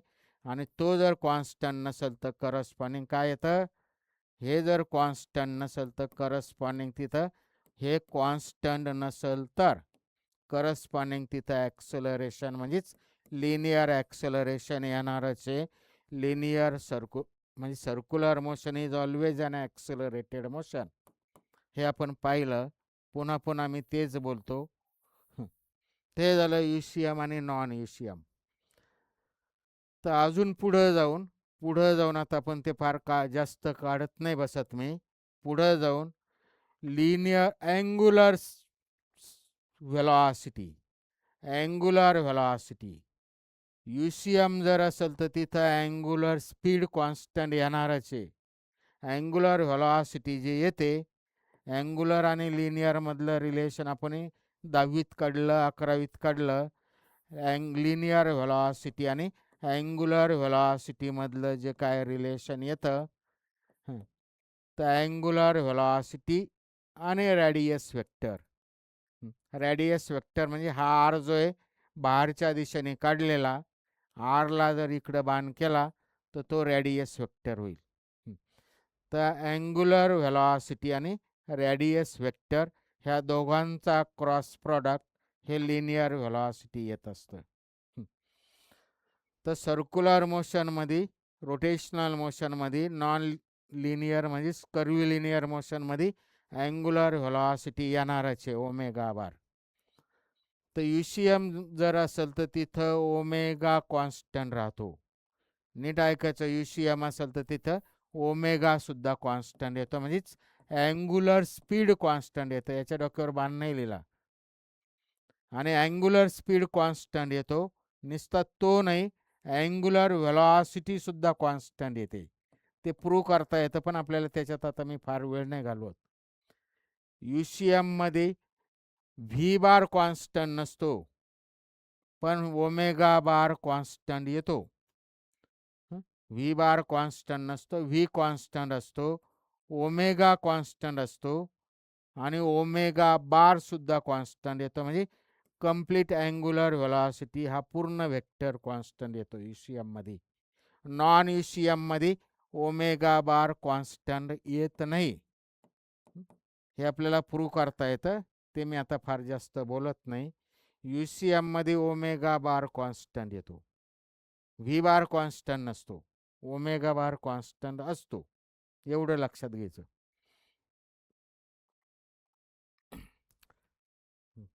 तर यूसीएम आणि नॉन यूसीएम म्हणजे काय पाहिलं पण. तर आता नीट ऐकायचं. मी कोणती सर्क्युलर मोशन घेतली, कोणती सर्क्युलर मोशन घेतली, कोणती म्हणजे हॉरिझॉन्टल मधली, यूसीएम असो नाही तर नॉन यूसीएम असो. इथं मी ह्या डायरेक्शन इथं राऊंड मारतो, ह्या डायरेक्शननी. दरवेळेस प्रत्येक गोष्ट तिथं लिहायला पाहिजे किंवा एक्सप्लेन करायला पाहिजे असं काय नाही. आपण कन्सेप्ट लक्षात घेतलं तर मी ह्या डायरेक्शननी हॉरिझॉन्टल बघत असतो. आपण सध्या हॉरिझॉन्टल चालू आहे, ह्या सर्कलवरनं फिरतो मी. त्या डायरेक्शनने मी जेव्हा सर्क्युलर मोशन परफॉर्म करतो तेव्हा इथं आता मला ते एक्सप्रेशन पण काढत नाही बसत मी, आपण काढलेलं आहे. ते एक्सप्रेशन आपल्याला वेगवेगळ्या पद्धतीने काढता येईल. तर इथं कोणत्याही टाईपची सर्क्युलर मोशन असो, इथं जे काय आपण असतो तिथं सेंटरकडं ॲक्ट होणारं, सेंटरकडं ॲक्ट होणारं, सेंटरकडं ॲक्ट होणं म्हणजे रेडियस वेक्टरचं डायरेक्शन बाहेर आहे, त्याच्या अपोजिट डायरेक्शनने ह्या बॉडीवर जो काय सर्क्युलर मोशन परफॉर्म करते जी बॉडी, तिच्यावर अपोजिट डायरेक्शनने ॲक्ट होणारं काहीतरी सेंट्री सेंटर ॲक्ट होणारं ॲक्सिलरेशन येतं. कोणत्याही टाईपची सर्क्युलर मोशन असो, सेंटरकडे ॲक्ट होणारं ॲक्सिलरेशन येतं. ते काढता येईल. आपण आता ते डेरिवेशन 2-2 मिनिटात येतात, पण आपल्याला मी सांगितलं रेग्युलरला आपल्याला कमीत कमी 15-20 घड्याळी तास लागतात. आपल्याला इथं पुढं सरकायचं आहे. बेसिक कन्सेप्ट बोलतो मी, आणि ज्या ज्या गोष्टीचे आपल्याला डाऊट विचारले त्या संदर्भात. तर सेंटरकडे ॲक्ट होणारं ॲक्सलरेशन येतं. तर ते जे काय ॲक्सलरेशन येतं त्याला सेंटरकडे ॲक्ट होतं म्हणून त्याला सेंट्रिपिटल ॲक्सलरेशन म्हणतात, किंवा रॅडियस अलॉंग रेडियस टुवर्ड सेंटरकडे ॲक्ट होतं म्हणून त्याला रॅडियल ॲक्सलरेशन पण म्हणतात. सफिक्स कसे लिहायचे नीट लक्षात घ्यायचे. आपल्याला विषय समजून घेणारासाठी आपलं हे चाललं आहे.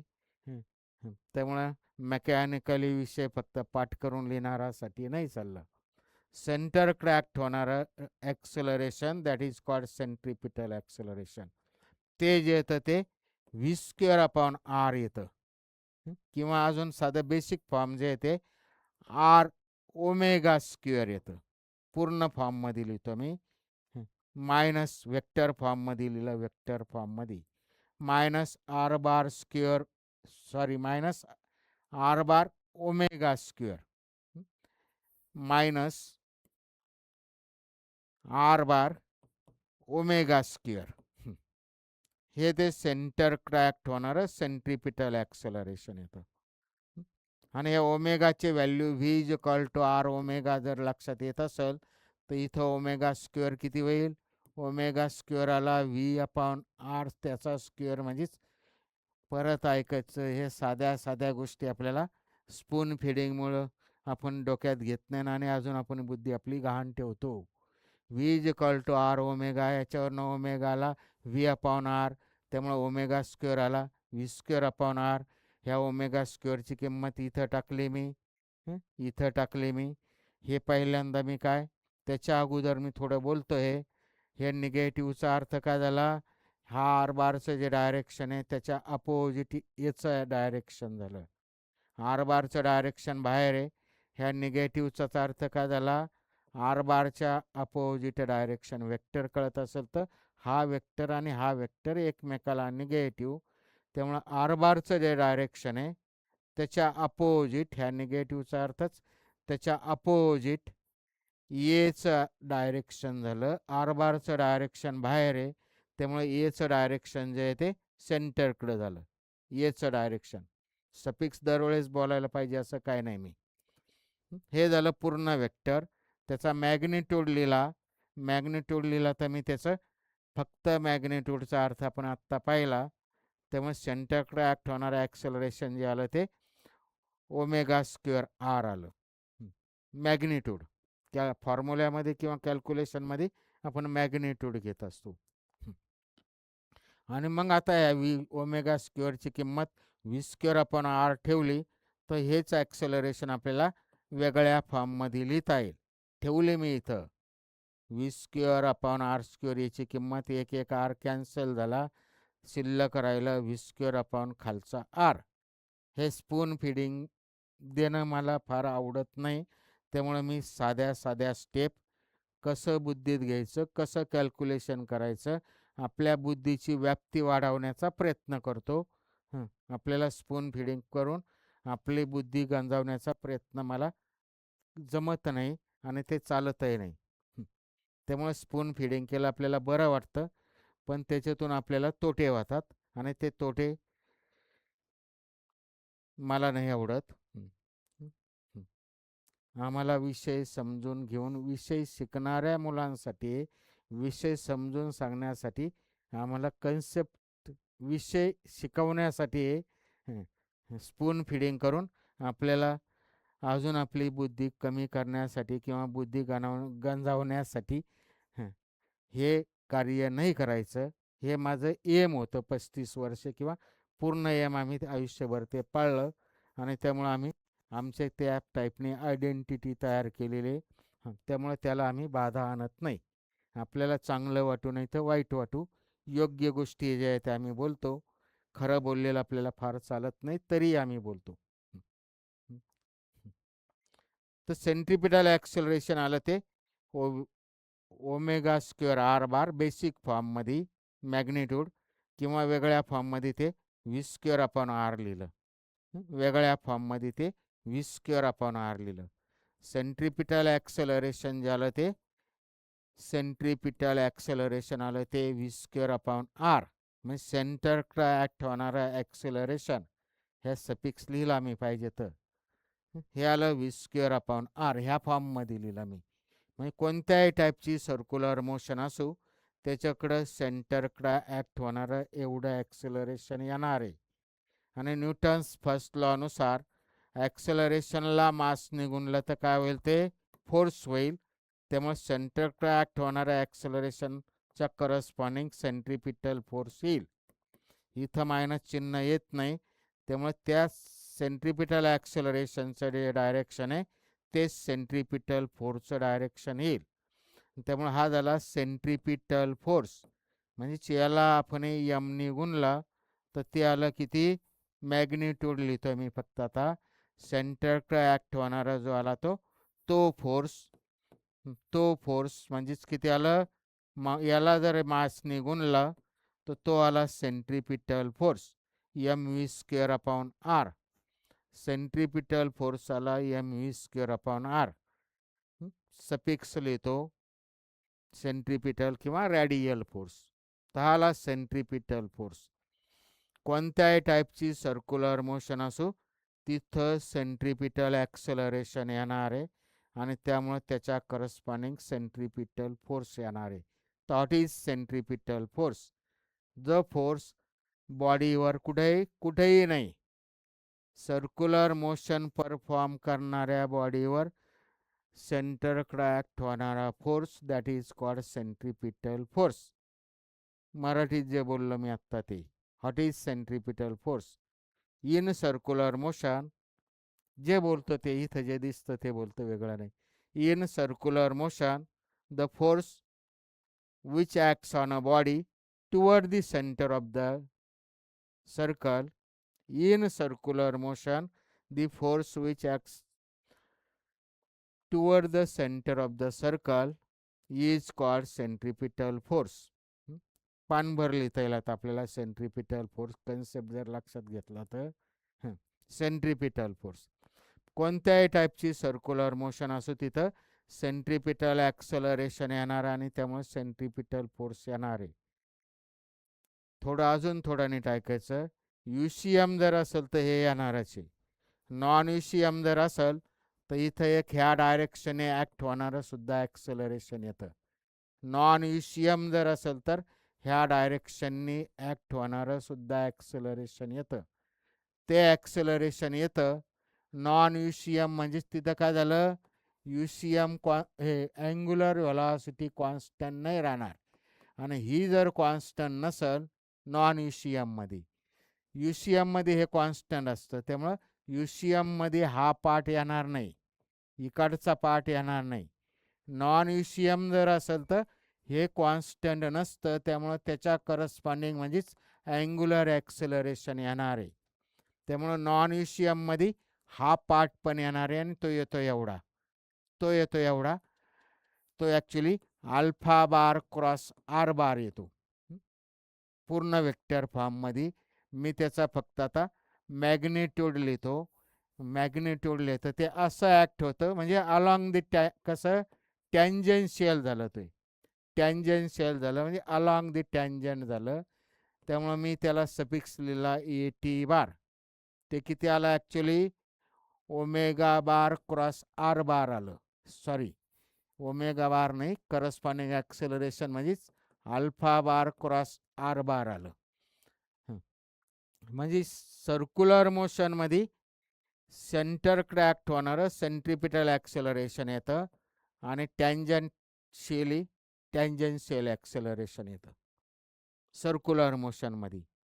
ती जर यूसीएम असेल तर हा पार्ट 0 येईल, आणि ती जर यूसीएम सोडून म्हणजेच नॉन यूसीएम असेल तर हा पार्ट येणार आहे, आणि हा तर सगळीकडं असतोच. हे एक लक्षात घ्यायचं. आणि मग ह्या दोन वेक्टरचं म्हणजेच इथं दाखवतो मी, हा एक वेक्टर झाला आणि हा एक वेक्टर झाला. ह्या दोन वेक्टरचा रिझल्टंट पॅरलोग्राम लॉनुसार, हा जर पॅरलोग्राम कंप्लीट केला मी, हा पॅरलोग्राम जर मी कंप्लीट केला, तर दोन वेक्टरचा वेक्टर, मगाशी मी बोललो वेक्टर टॉपिक आपण नीट पाहिला किंवा नीट शिकलेलं असेल, आपल्याला वेक्टरचं बेसिक येत असेल तर, आणि तरच फिजिक्स येणार आहे. त्यामुळे ह्या दोघांचा रिझल्टंट हा येईल, हा येईल. आणि साधा पायथागोरसचा थेरम, रिझल्टंटचा मॅग्निट्यूड किती येईल, ट्रँगल म्हणजे पायथागोरसचा थेरम, पायथागोरसचा थेरम हा काटकोन त्रिकोण झाला इथं. त्यामुळे याची लांबी अधिक याच्या लांबीचा वर्ग, याच्या लांबीचा वर्ग म्हणजेच हे आलं, अधिक याच्या लांबीचा वर्ग म्हणजेच हे आलं, इथलं इथं त्याच्या लांबीचा वर्ग बरोबर याच्या लांबीचा वर्ग, पायथागोरसचा थेरम. त्यामुळे हे आलं, म्हणजेच resultant acceleration, net acceleration in circular motion एवढं आलं, त्याचा मॅग्निट्यूड. आणि त्याचं डायरेक्शन मी इथं दाखवलेलंच आहे, त्याचं डायरेक्शन मी इथं दाखवलेलंच आहे.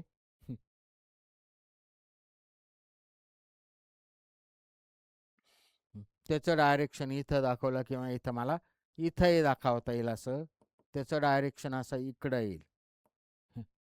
हे नेट ॲक्सेलरेशनचं डायरेक्शन पॅरलोग्रामला वापरला मी, डॉटेड लाईनने तिथं पॅरलोग्राम तयार केला, तो ॲक्च्युली इथं स्क्युअर तयार होणार आहे. आणि मग हाला नेट ॲक्सेलरेशन ये, त्याचा मॅग्निट्यूड इथं दिसतो डायग्राममध्ये, त्याचं डायरेक्शन दिसतं.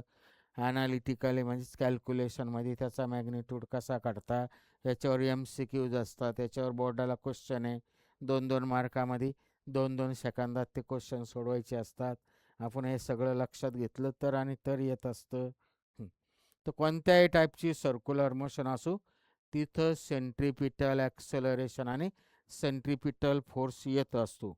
आता नीट ऐकायचं, थोडं अजून बोलतो मी.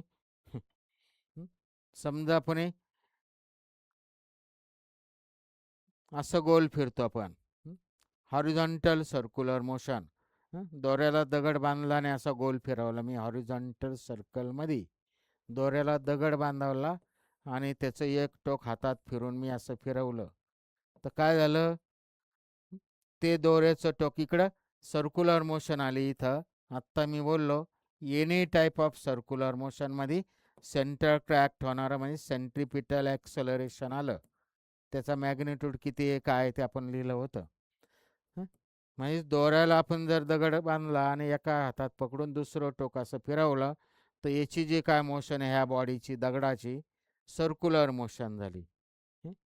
तर ते असं दोऱ्याला दगड बांधून फिरवलं तर असं गोल गोल फिरतो. हं? याच्या भोवती. हं? इकडे ॲक्सेलरेशन ॲक्ट होतं सेंटरकडं.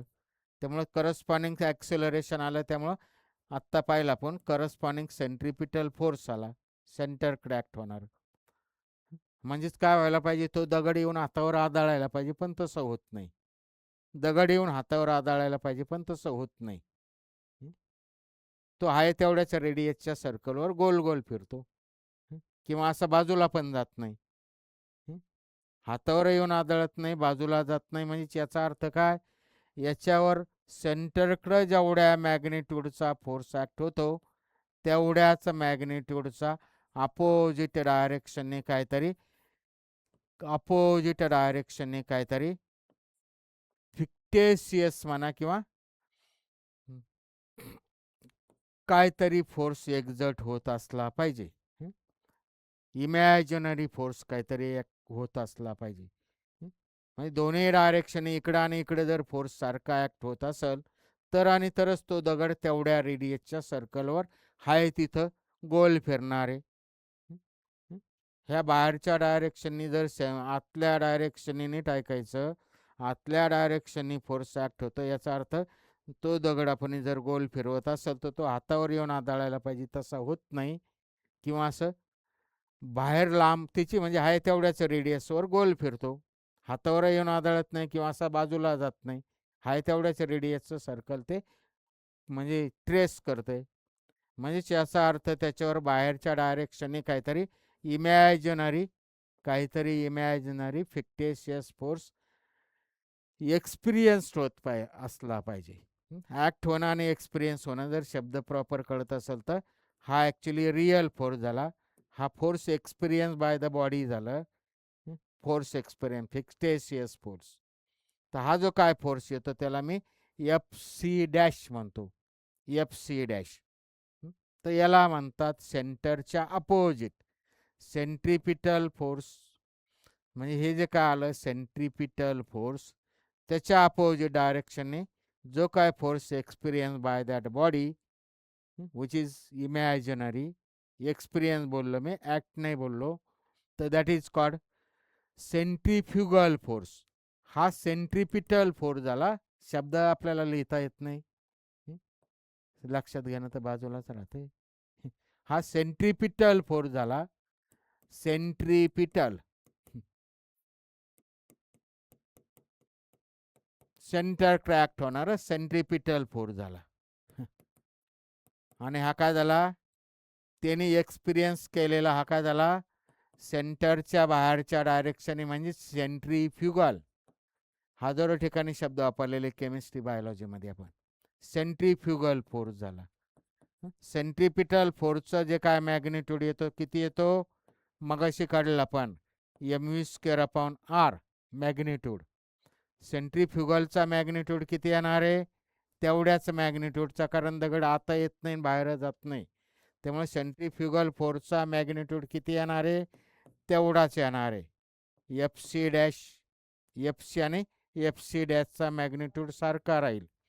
सेंट्रिपिटल फोर्सचं जे डायरेक्शन आहे सेंटरकडे येतं, सेंट्रिफ्युगल फोर्सचं डायरेक्शन काय येणार आहे, त्याच्या अपोजिट येणार आहे. अपोजिट म्हणजेच मायनस येणार आहे. सेंट्रिपिटल फोर्सचं डायरेक्शन सेंटरकडे येतं, सेंट्रिफ्युगल फोर्सचं डायरेक्शन त्याला एफ सी डॅश म्हणलं आपण इथं नावं, त्याचं डायरेक्शन अपोजिट येणार आहे. तर व्हॉट इज सेंट्रिपिटल फोर्स आणि व्हॉट इज सेंट्रिफ्युगल फोर्स हे लक्षात घ्यायचं. जिथं जिथं सर्क्युलर मोशन आहे, जिथं जिथं सर्क्युलर मोशन आहे तिथं तिथं सेंट्रिपिटल फोर्स ॲक्ट होत असतो आणि तिथं तिथं सेंट्रिफ्युगल फोर्स ती बॉडी एक्सपिरियन्स करत असते. तर आपण एवढंच लक्षात घ्यायचे, कोणत्या टाईपची सर्क्युलर मोशन असो, कोणत्याही टाईपची सर्क्युलर मोशन असो, युसीएम असो नाही तर नॉन युसीएम असो नाही तर कोणतीही असो, व्हर्टिकल असो नाही तर इन्क्लाइंड असो, आपल्या इथं हॉरिझॉन्टलचं चालू आहे, कोणत्याही टाईपची सर्क्युलर मोशन असो, मग ती पूर्ण सर्कल असो नाही तर अर्ध सर्कल असो नाही तर एवढा सुद्धा नसता एवढा राऊंड असो. एवढा राऊंड म्हणजे हे काहीतरी सर्कल आहे, त्याचा पार्ट झाला, ही रेडियस झाली. इथं जर असेल आपण तर काय झालं, इथून इथपर्यंतची मोशन आहे ती सर्क्युलर मोशन झाली. मग ती पूर्ण असो, पूर्ण सर्कल असो नाही तर अर्ध सर्कल असो नाही तर किती असो, तिथं त्याच्यावर ॲक्ट होणारा सेंटरच्या डायरेक्शनने सेंट्रिपिटल फोर्स असतोच. हे एक वाक्य लक्षात घ्यायचं. Any type of circular motion, मग ती पूर्ण असो नाही तर अर्ध असो नाही तर 1000 चक्र असो, तिथं सेंट्रिपिटल फोर्स येणार आहे. तिथं तिथं सेंट्रिपिटल फोर्स येणार आहे. आता हे जर वाक्य लक्षात येत असेल तर रोड जे आहे, रोड घाटामध्ये रोड असे करो रोड असतात. करो रोड आला म्हणजे काय झालं, हा एवढा करो आला म्हणजे तिथं काय झालं, तेवढी मोशन त्याची सर्क्युलर मोशन झाली. घाट असू नाही तर इवन गल्ली बोळ असू, रोड कर्व असतात. त्यामुळं गल्लीतल्या रोडला किंवा घाटातल्या रोडला पण असा डायरेक्ट असा टर्न मारत नाही 90 डिग्री. कुठेही जिथं जिथं कर्व आहे तिथं तिथं अशा टाईपनी, म्हणजे काय झालं, ते कर्व पाथ झाला, तिथं तिथं आपण काय करतोय, तेवढी सर्क्युलर मोशन परफॉर्म होत असते. तर समजा आता मी ह्या घाटातून चाललं, इथं रोड आहे, जिथं जिथं कर्व पाथ आला तिथं सर्क्युलर मोशन झाली. आत्ता आपण बोललो तिथं तिथं सेंटर क्रॅक्ट होणारं सेंट्रिपिटल फोर्स येईल का, ज्याचा मॅग्निट्यूड किती आहे, सेंट्रिपिटल एफ सी, हा सेंट्रिपिटल फोर्स अशा अर्थाने मी इथं सिम्बॉल वापरला. त्यामुळे तिथं तिथं तिथं सेंट्रिपिटल फोर्स येणार आहे, तो किती येणार आहे, mv²/r. हा आर म्हणजेच कोणता, ही रेडियस झाली त्या सर्क्युलर पार्ट जो आहे त्याची रेडियस काय असेल, त्याला रेडियस ऑफ कर्वेचर किंवा रेडियस म्हणल्याने फरक नाही पडत, तर त्याची रेडियस आर झाली. व्ही जे येते त्या बॉडीची व्हेलॉसिटी झाली, मास जे येते त्या बॉडीचं मास झालं. आता मी जर ह्या रोडवरनं व्हेकल चालवली, ह्या रोडवरनं मी ह्या व्हेकलमध्ये चाललो, ह्या व्हेकलमध्ये चाललो मी, ह्या डायरेक्शनने इथं व्हेकल चालली, ह्या रोडवरनं म्हणजे रोडवरनं ह्या डायरेक्शनने व्हेकल चालली. त्यामुळे तिचा इथं लिनियर स्पीड ह्या डायरेक्शनने व्ही आला, याच्यातला व्ही किंवा आर दिसतो आणि यम दिसतं, तिचा मास यम असेल तर जिथं जिथं सर्क्युलर मोशन आहे तिथं तिथं सेंट्रिपिटल फोर्स आला. अर्थ जी आहे ती revolve round the sun, अर्थचे motion सूर्याभोवती जी आहे ती सर्क्युलर मोशन आली, युसीएम आहे ती खरी, म्हणजे तिथं सेंट्रिपिटल फोर्स येणार आहे. किंवा electron revolve round the nucleus, तिथं सेंट्रिपिटल फोर्स येणार आहे. तर ही प्रत्येक ठिकाणी जो काय सेंट्रिपिटल फोर्स येतो वेगवेगळं जण तो पुरवतो. तर व्हेन अर्थ रिव्हॉल्व राऊंड दी सन, तिथं लागणारा सेंट्रिपिटल फोर्स, सर्क्युलर मोशनमध्ये centripetal force must be needed. जिथं जिथं सर्क्युलर मोशन येते तिथे तिथं सेंट्रिपिटल फोर्स येतो. त्यामुळे पृथ्वी जेव्हा सूर्याभोवती फिरते तेव्हा तिथं लागणारा सेंट्रिपिटल फोर्स कोण पुरवतो, दोघांमध्ये जो काय force of gravitational force of attraction आहे ते पुरवतो. किंवा electron revolve round the nucleus, तिथं लागणारा सेंट्रिपिटल फोर्स कोण पुरवतो, तिथं दोघांमध्ये जो काय इलेक्ट्रोस्टॅटिक फोर्स म्हणजे कुलम्स लॉ अनुसार आपण पाहिलं, तिथं तो इलेक्ट्रोस्टॅटिक फोर्स तो सेंट्रिपिटल फोर्स पुरवतो. जिथं जिथं सर्क्युलर मोशन आहे तिथं तिथं कोणीतरी तो सेंट्रिपिटल फोर्स जो लागतो ती सर्क्युलर मोशन मेंटेन करायला तो कोणीतरी पुरवतो. तर अर्थ रिव्हॉल्व राऊंड दी सन, तिथं लागणारा centripetal force needed for to maintain that circular motion of the earth round the sun, that is provided by gravitational force of attraction between them. किंवा electrons revolve round the nucleus, तिथं centripetal force needed for the to maintain that circular motion, that is provided by electrostatic force of attraction between them, Coulomb's law अनुसार जो येतो. किंवा इथं जो काय आता सेंट्रिपिटल फोर्स लागणार आहे इथं ह्या व्हेकल जेव्हा ह्या कर रोडनी चालले तर तिची सर्क्युलर मोशन इथून इथपर्यंतची मेंटेन करण्यासाठी जो काय सेंट्रिपिटल फोर्स लागणार आहे that is provided bye force of friction. इथं कोण पुरवणार आहे?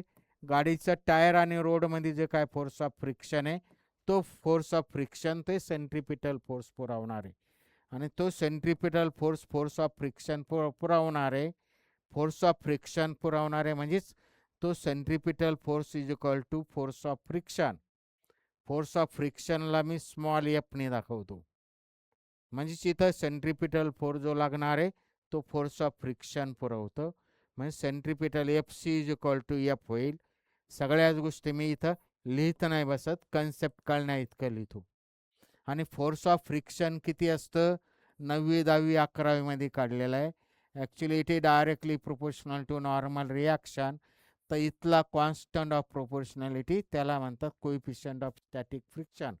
म्हणजे फोर्स ऑफ फ्रिक्शन एवढा असतो म्यू एस इंटू एन. त्यामुळे ह्या दोघांच्या किमती इथं टाकल्या मी. इथं किमती टाकल्या M U square upon R is equal to mu into N.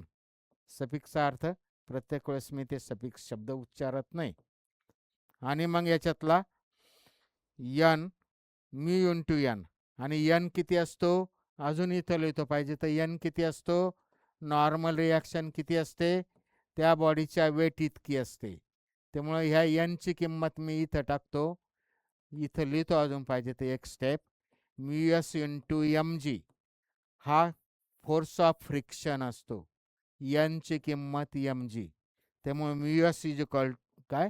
एफची किंमत इथं टाकली ते आलं म्यू एम जी. आणि मग याच्यातला एम एम कॅन्सल झाला. V square is equal to mu R G आलं. आर तिकडं गेला. सफिक्स दरवेळेस उच्चारत नाही बसत मी. Mu R G. म्यू जो येतो स्टॅटिक फ्रिक्शनल कॉन्स्टंट आहे. व्ही स्क्वेअर बरोबर एवढं आलं. त्यामुळे याचं स्क्वेअर रूट घेतलं म्हणजे याचं हे स्क्वेअर घालवलं तर याचं स्क्वेअर रूट घ्यावं लागेल. हे आलं, हे स्क्वेअर रूट घेतलं. हे तोंडी स्टेप आहे. हे जर कळत असेल, मी आता बोललो centripetal force needed for each type of circular motion. आणि मग तो प्रत्येकजण तो कुठंतरी प्रत्येक ठिकाणी वेगवेगळा पुरवतो. तर इथं जो येतो force of friction between roads and tyres जे येतो ते पुरवणार आहे. आणि फोर्स ऑफ फ्रिक्शन मी इथं लिहिला किती आहे, सेंट्रिपिटल फोर्स किती आहे तो लिहिला. हे जर लक्षात येत असेल तर हे आत्ता मी जे लिहिलं त्याच्यावरनं हे सेकंदामध्ये आपण कन्सेप्ट जर क्लिअर केलेला असेल ना, मॅथमॅटिकल आपल्याला बेसिक ज्या गोष्टी आहेत त्या पटापट येत असतील तर ते पेन आणि पेन कागद न वापरता आपल्याला लगेच कळतं का V is equal to under root mu R G आलं. तर हा आला इथला. इथलं जे एक्सप्रेशन आलं, एक्सप्रेशन तोंडी झालं, हे डायग्राम काढली, ही सगळी माहिती लिहिलं, पान दीड पान होतं. बोर्डाला 2 मार्काचा क्वेश्चन आहे. Obtain an expression for this V. तर हा व्ही जो आला ॲक्च्युली इथला minimum safe speed of the vehicle आला.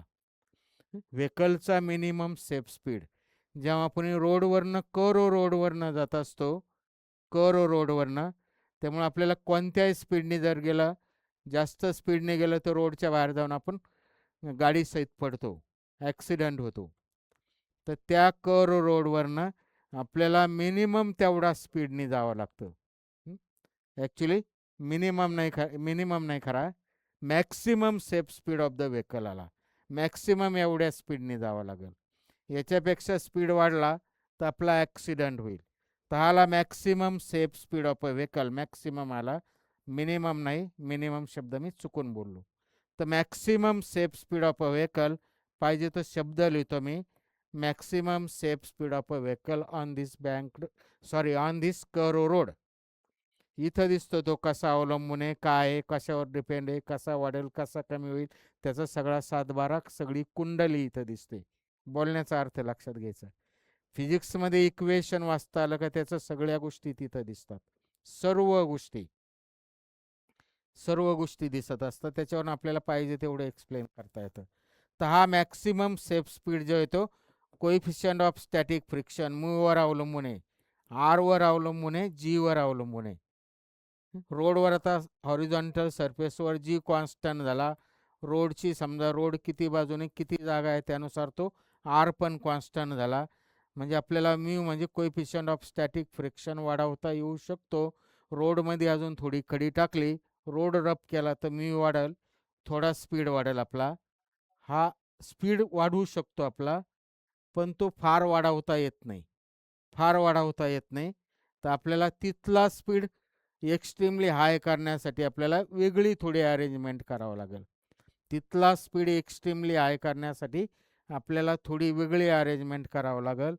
तर ती अरेंजमेंट करणं ती अरेंजमेंट करणं त्याला म्हणतात banking of the roads. What is banking of the roads ते चाललं आता. आपल्याला आत्ता जो काय काढला होता maximum safe speed of a vehicle on horizontal curve road काढला होता. आता आपल्याला काय करायचं आहे, तोच रोड जो आहे तो काय करायचा, बँक करायचा, का जेणेकरून आपला तो मागाचा आलेला स्पीड एक्स्ट्रीमली हाय करता येईल. घाटामध्ये इकडं तिकडं रस्त्याला मोकळ्या म्हणजे घाटामध्ये ज्या काय व्हेकल जातात हाय स्पीडने घाटातनं जे जातात, तर त्याच्यासाठी आपल्याला काय करायचं आहे, तो जो रोड होता तो काय केला मी, आता हा असा रोड आहे इथं ह्या टाईपनी, मग अशी त्या रोडची मी दोन्ही साईड दाखवतो. आता ही इनर साईड शॉर्टमध्ये लिहितो मी, ही आउटर साईड त्या रोडची मी इनर साईड आणि आउटर साईड. हा रोड आहे असा रोड, ह्या टाईपनी रोड आहे असा इकडं इकडं जायचं आपल्याला ह्या रोडवरनं. तर हा हॉरिझॉन्टल रोड झाला. हॉरिझॉन्टल रोड झाला म्हणजे हे हॉरिझॉन्टल ॲक्च्युली सरफेस झाला, हॉरिझॉन्टल सरफेस. तर तो स्पीड वाढवण्यासाठी आपल्याला त्या रोडची अरेंजमेंट वेगळी करावं लागते. अरेंजमेंट वेगळी करणं म्हणजेच काय करावं लागतं, इथं रोडच्या बाहेरच्या साईडला काय करावं लागतं, जास्त खडी टाकून किंवा जास्त चढ करावं लागतं, वर उचलावा लागतो. इथं ह्या बाजूला जादा खडी टाकून हा रोड जर वर उचलला तर हे वर उचलणं outer side of the road. कोणत्या रोडची, जिथं जिथं कर्व आहे तिथं तिथं along the curve the outer side of the road is kept at higher level than that of the inner side. So this arrangement of the road is called banking of the road. What is banking of the road? आत्ता बोललो ते इंग्लिशमध्ये लिहिलं मी फक्त. along the curve the arrangement in which outer side of the road is kept at higher level than that of the inner side is called banking of the road. इथं खडी जादा टाकली ह्या टाईपनी केलं तर याला म्हणतात banking of the road. Cross section दाखवला मी, त्यामुळे हा अँगल आला याला म्हणतात अँगल ऑफ बँकिंग. आणि हा हॉरिझॉन्टल सरफेस होता. आता हा रोड वर उचलला, त्यामुळे हे झालं काय, इनक्लाइंड रोड झाला किंवा आउटर साईड जी ती वर उचलली. हा खरा ॲक्च्युली इनक्लाइंड रोड झाला. तर असा इनक्लाइंड करणं, बाहेरच्या साईडनी वर उचलणं, that is called banking of roads. आणि हॉरिझॉन्टल सरफेस आणि इनक्लाइंड सरफेस म्हणा किंवा इनक्लाइंड रोड म्हणा, याच्यामधला angle that is called angle of banking. What is angle of banking किंवा what is banking of road, पाहिजे तेवढं एक्सप्लेन करता येईल. आत्ता एवढं आपल्याला सफिशियंट झालं. आता ह्या रोडवरनं काय करायचं आपल्याला, व्हेकल चालली. आता इथं ह्या रोडवरनं व्हेकल चालली, हे त्याचं सेंटर ऑफ मास झालं. साधी चौकणी दाखवली मी मुद्दाम. तर ते व्हेकल बँक्ड रोडवरनं चालली. कुठून चालली, बँक्ड कर रोड, बँक्ड रोडवरनं चालली. बँक्ड कधी केलं जातं, जिथं जिथं कर आहे तिथं. त्यामुळं अलॉंग द बँक्ड कर रोड म्हणा किंवा कर शब्द नाही वापरत मी, बँक्ड रोडवरनं ती व्हेकल चालली. तर तिचा मॅक्सिमम सेफ स्पीड किती आहे तो काढायचा. ते डायग्राममध्ये सगळं दिसतं, कॅल्क्युलेशन, मोठमोठे फॉर्म्युले, डेरिवेशन. फिजिक्सचे डायग्राम कन्सेप्ट नीट क्लिअर असेल तर डायग्राममध्ये सगळ्या गोष्टी येत असतात. हा सेंटर ऑफ मास झाला, सेंटर ऑफ मास व्हेकलचा सेंटर ऑफ मास. इथं डायग्राम मी कळण्या इतकी काढतो. इथं सेंटर ऑफ मास झालं. त्यामुळे कुठेही ती व्हेकल त्या कर रोडने चालली, बँक कर रोडवरनं, तर 3 फोर्सेस ॲक्ट होतील. तर त्याच्यापैकी हा आला एक mg, हा दुसरा आला. दुसरा जो काय फोर्स असेल, दुसरा फोर्स जो आहे तो नीट डायग्रामचा अर्थ आहे आपल्याला कळत नसतो. ह्या इन्क्लाइंड सरफेसला हे मुद्दाम स्क्वेअर दाखवली मी व्हेकल. तर इथं दुसरा जो काय फोर्स आहे त्याचा ह्या डायरेक्शनने ॲक्ट होणार आहे, ह्या डायरेक्शनने. नॉर्मल रिॲक्शन म्हणतात. नॉर्मल रिॲक्शनचं बेसिक आपल्याला कळत असेल तर त्याच्यावर ॲक्ट होणारा हा दुसरा फोर्स झाला नॉर्मल रिॲक्शन. नॉर्मल रिॲक्शन ही जी काय नॉर्मल रिॲक्शन आहे ह्या सरफेसने एक्झर्ट केलेली, त्याला 8वी-9वीपासून फिजिक्स शिका येत असेल तर आपल्याला नॉर्मल रिॲक्शन काय काय हे सगळ्या गोष्टी जर आपल्याला सांगायच्या ठरल्या तर आपल्याला परत 10 वर्ष लागतील. जे ॲक्ट होतं खालच्या डायरेक्शनने, नॉर्मल रिॲक्शन जी येते ह्या रोडला म्हणजे ह्या गाडीच्या वरच्या सरफेसला लंब असेल. इथं डायग्राममध्ये नॉर्मल रिॲक्शन लंब आहे. हा अँगल थिटा आहे. बाय जॉमेट्री तिरक्या वेक्टरचं रिझोल्युशन कसं करायचं मगाशी मी बोललो. वेक्टर ॲनालिसिसमध्ये 11वीच्या टॉपिकमध्ये आपण पाहिलं. बाय जॉमेट्री हा अँगल थिटा येईल. इथं लंब टाकला तर हा जो काय कॉम्पोनंट आला एवढा, हा आला एन कॉस थिटा. ज्या बाजूचा थिटा अँगल आहे तिकडचा कॉम्पोनंट करस्पॉन्डिंग कॉस कॉम्पोनंट असतो, त्यामुळं हा कॉम्पोनंट आला एन कॉस थिटा. इथं ॲरो पण महत्त्वाचे असतात. वेक्टर फोर्सेसमध्ये ॲरो पण नीट दाखवायचे असतात. ॲरो, त्या ॲरोचे लेंथ ज्या आहे त्या प्रोपोर्शनमध्ये, काही नसतं काढायचं, पुस्तकात नाही आहे प्रोपोर्शनमध्ये. तर 2 फोर्सेस हे झाले. 2च, आता मी तात्पुरतं 2च म्हणतो. ॲट एनी पोझिशन इथं 2 फोर्सेस ॲक्ट होतील. एक mg, तिचं डायरेक्शन दिसतं acting toward the center of the earth, आणि दुसरं नॉर्मल रिॲक्शन, त्याचं डायरेक्शन दिसतं it is perpendicular to the surface of the vehicle म्हणा किंवा रोड म्हणा, रोडला परपेंडिक्युलर. तर इथं एन कॅन बी, एनचं रिझोल्युशन, तिरक्या वेक्टरचं रिझोल्युशन, हा एक कंपोनंट आला ह्या डायरेक्शनने, आणि ह्या डायरेक्शनने एक दुसरा कंपोनंट येईल, तो एन साईन थिटा होईल. तिकडचा कंपोनंट ज्या बाजूचा अँगल थिटा आहे त्या बाजूचा कॉस होतो, राहिलेला साईन होतो. रिझोल्युशन ऑफ द वेक्टरमध्ये पाहिलेलं. आता इथं डायग्राममध्ये बघायचं, हा जो एन कॉस थिटा तो कशाला बॅलन्स्ड होतो? mgला बॅलन्स्ड होतो. ह्या mg जो खाली ॲक्ट होऊन राहिला त्याला एन कॉस थिटा बॅलन्स झाला. म्हणजे ती व्हेकल खाली उचलत नाही आणि वर उचलत नाही, याचा अर्थ काय? N cos theta is equal to mg, हे एक इक्वेशन आलं. हा म्हणजे हे दोघंही सारखे दाखवले. मी मग अशी बोललो याचा मॅग्निट्यूड आणि याचा मॅग्निट्यूड सारखा झाला, एकमेकाच्या अपोजिट झाले, त्यामुळे ते दोघं एकमेकाला सारखे झाले मॅग्निट्यूडनी चित्रात तेच दाखवलं मी. हे एक आलं. इथं जे दिसतं ते बोलतो, आणि हेच पानभर मी जेवढं बोलतो तेवढं लिहिलं का 2 पानं होईल. तर here N can be resolved in its 2 rectangular component. हा N cos theta vertical component आला, N sine theta horizontal component आला. तर त्याच्यापैकी N cos theta is get balance by the weight, कारण ती व्हेकल खालीवर उचलत नाही, त्या रोडवरच राहते. म्हणजेच हा फोर्स आणि हा फोर्स दोघांचे मॅग्निट्यूड सारखे अपोजिट आहे, म्हणजे त्याचे मॅग्निट्यूड सारखे झाले. N cos theta is balance by mg. त्यामुळे ते वाक्य मी गणिती भाषेत लिहिलं, N cos theta is equal to mg. तसंच इथं सर्क्युलर मोशन याची मेंटेन करण्यासाठी ह्या डायरेक्शनने जो काय फोर्स आता ॲक्ट होऊन राहिला इथं एन साईन थिटा, तर that N sine theta provide the centripetal force needed for circular motion. त्यामुळे इथं एन साईन थिटा त्याची सर्क्युलर मोशन मेंटेन करण्यासाठी जो काय फोर्स लागतो तो फोर्स पुरवतो. त्यामुळे हे N sine theta N cos theta हे दोन इक्वेशन आले. मुद्दाम मी हे आधी लिहिलं आणि हे नंतर.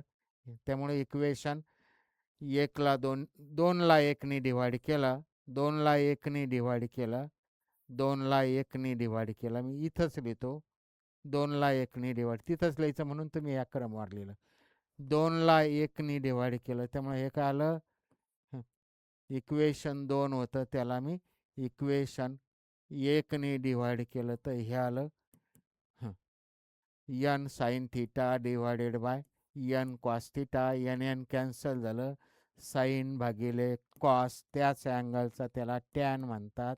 हा एम एम कॅन्सल होईल, शिल्लक राहील V square upon R G. V square upon R G हे याला दोघांचं डिव्हिजन करून V square upon R G. याच्यावरनं मी हे इक्वेशन जर व्हीसाठी सोडवलं, व्हीसाठी व्ही स्क्वेअर बरोबर काय आलं, व्हीसाठी सोडवणं म्हणजेच व्ही स्क्वेअर एका साईडला ठेवला, आर जी इकडं आला, त्यामुळे आर जी टॅन थिटा झालं व्ही स्क्वेअर. व्ही स्क्वेअरची value R G tan theta झाली. आणि त्यामुळे मला त्याचं व्हीसाठी सोडवलं तर याचं स्क्वेअर रूट घेतलं तर आलं under root R G tan theta.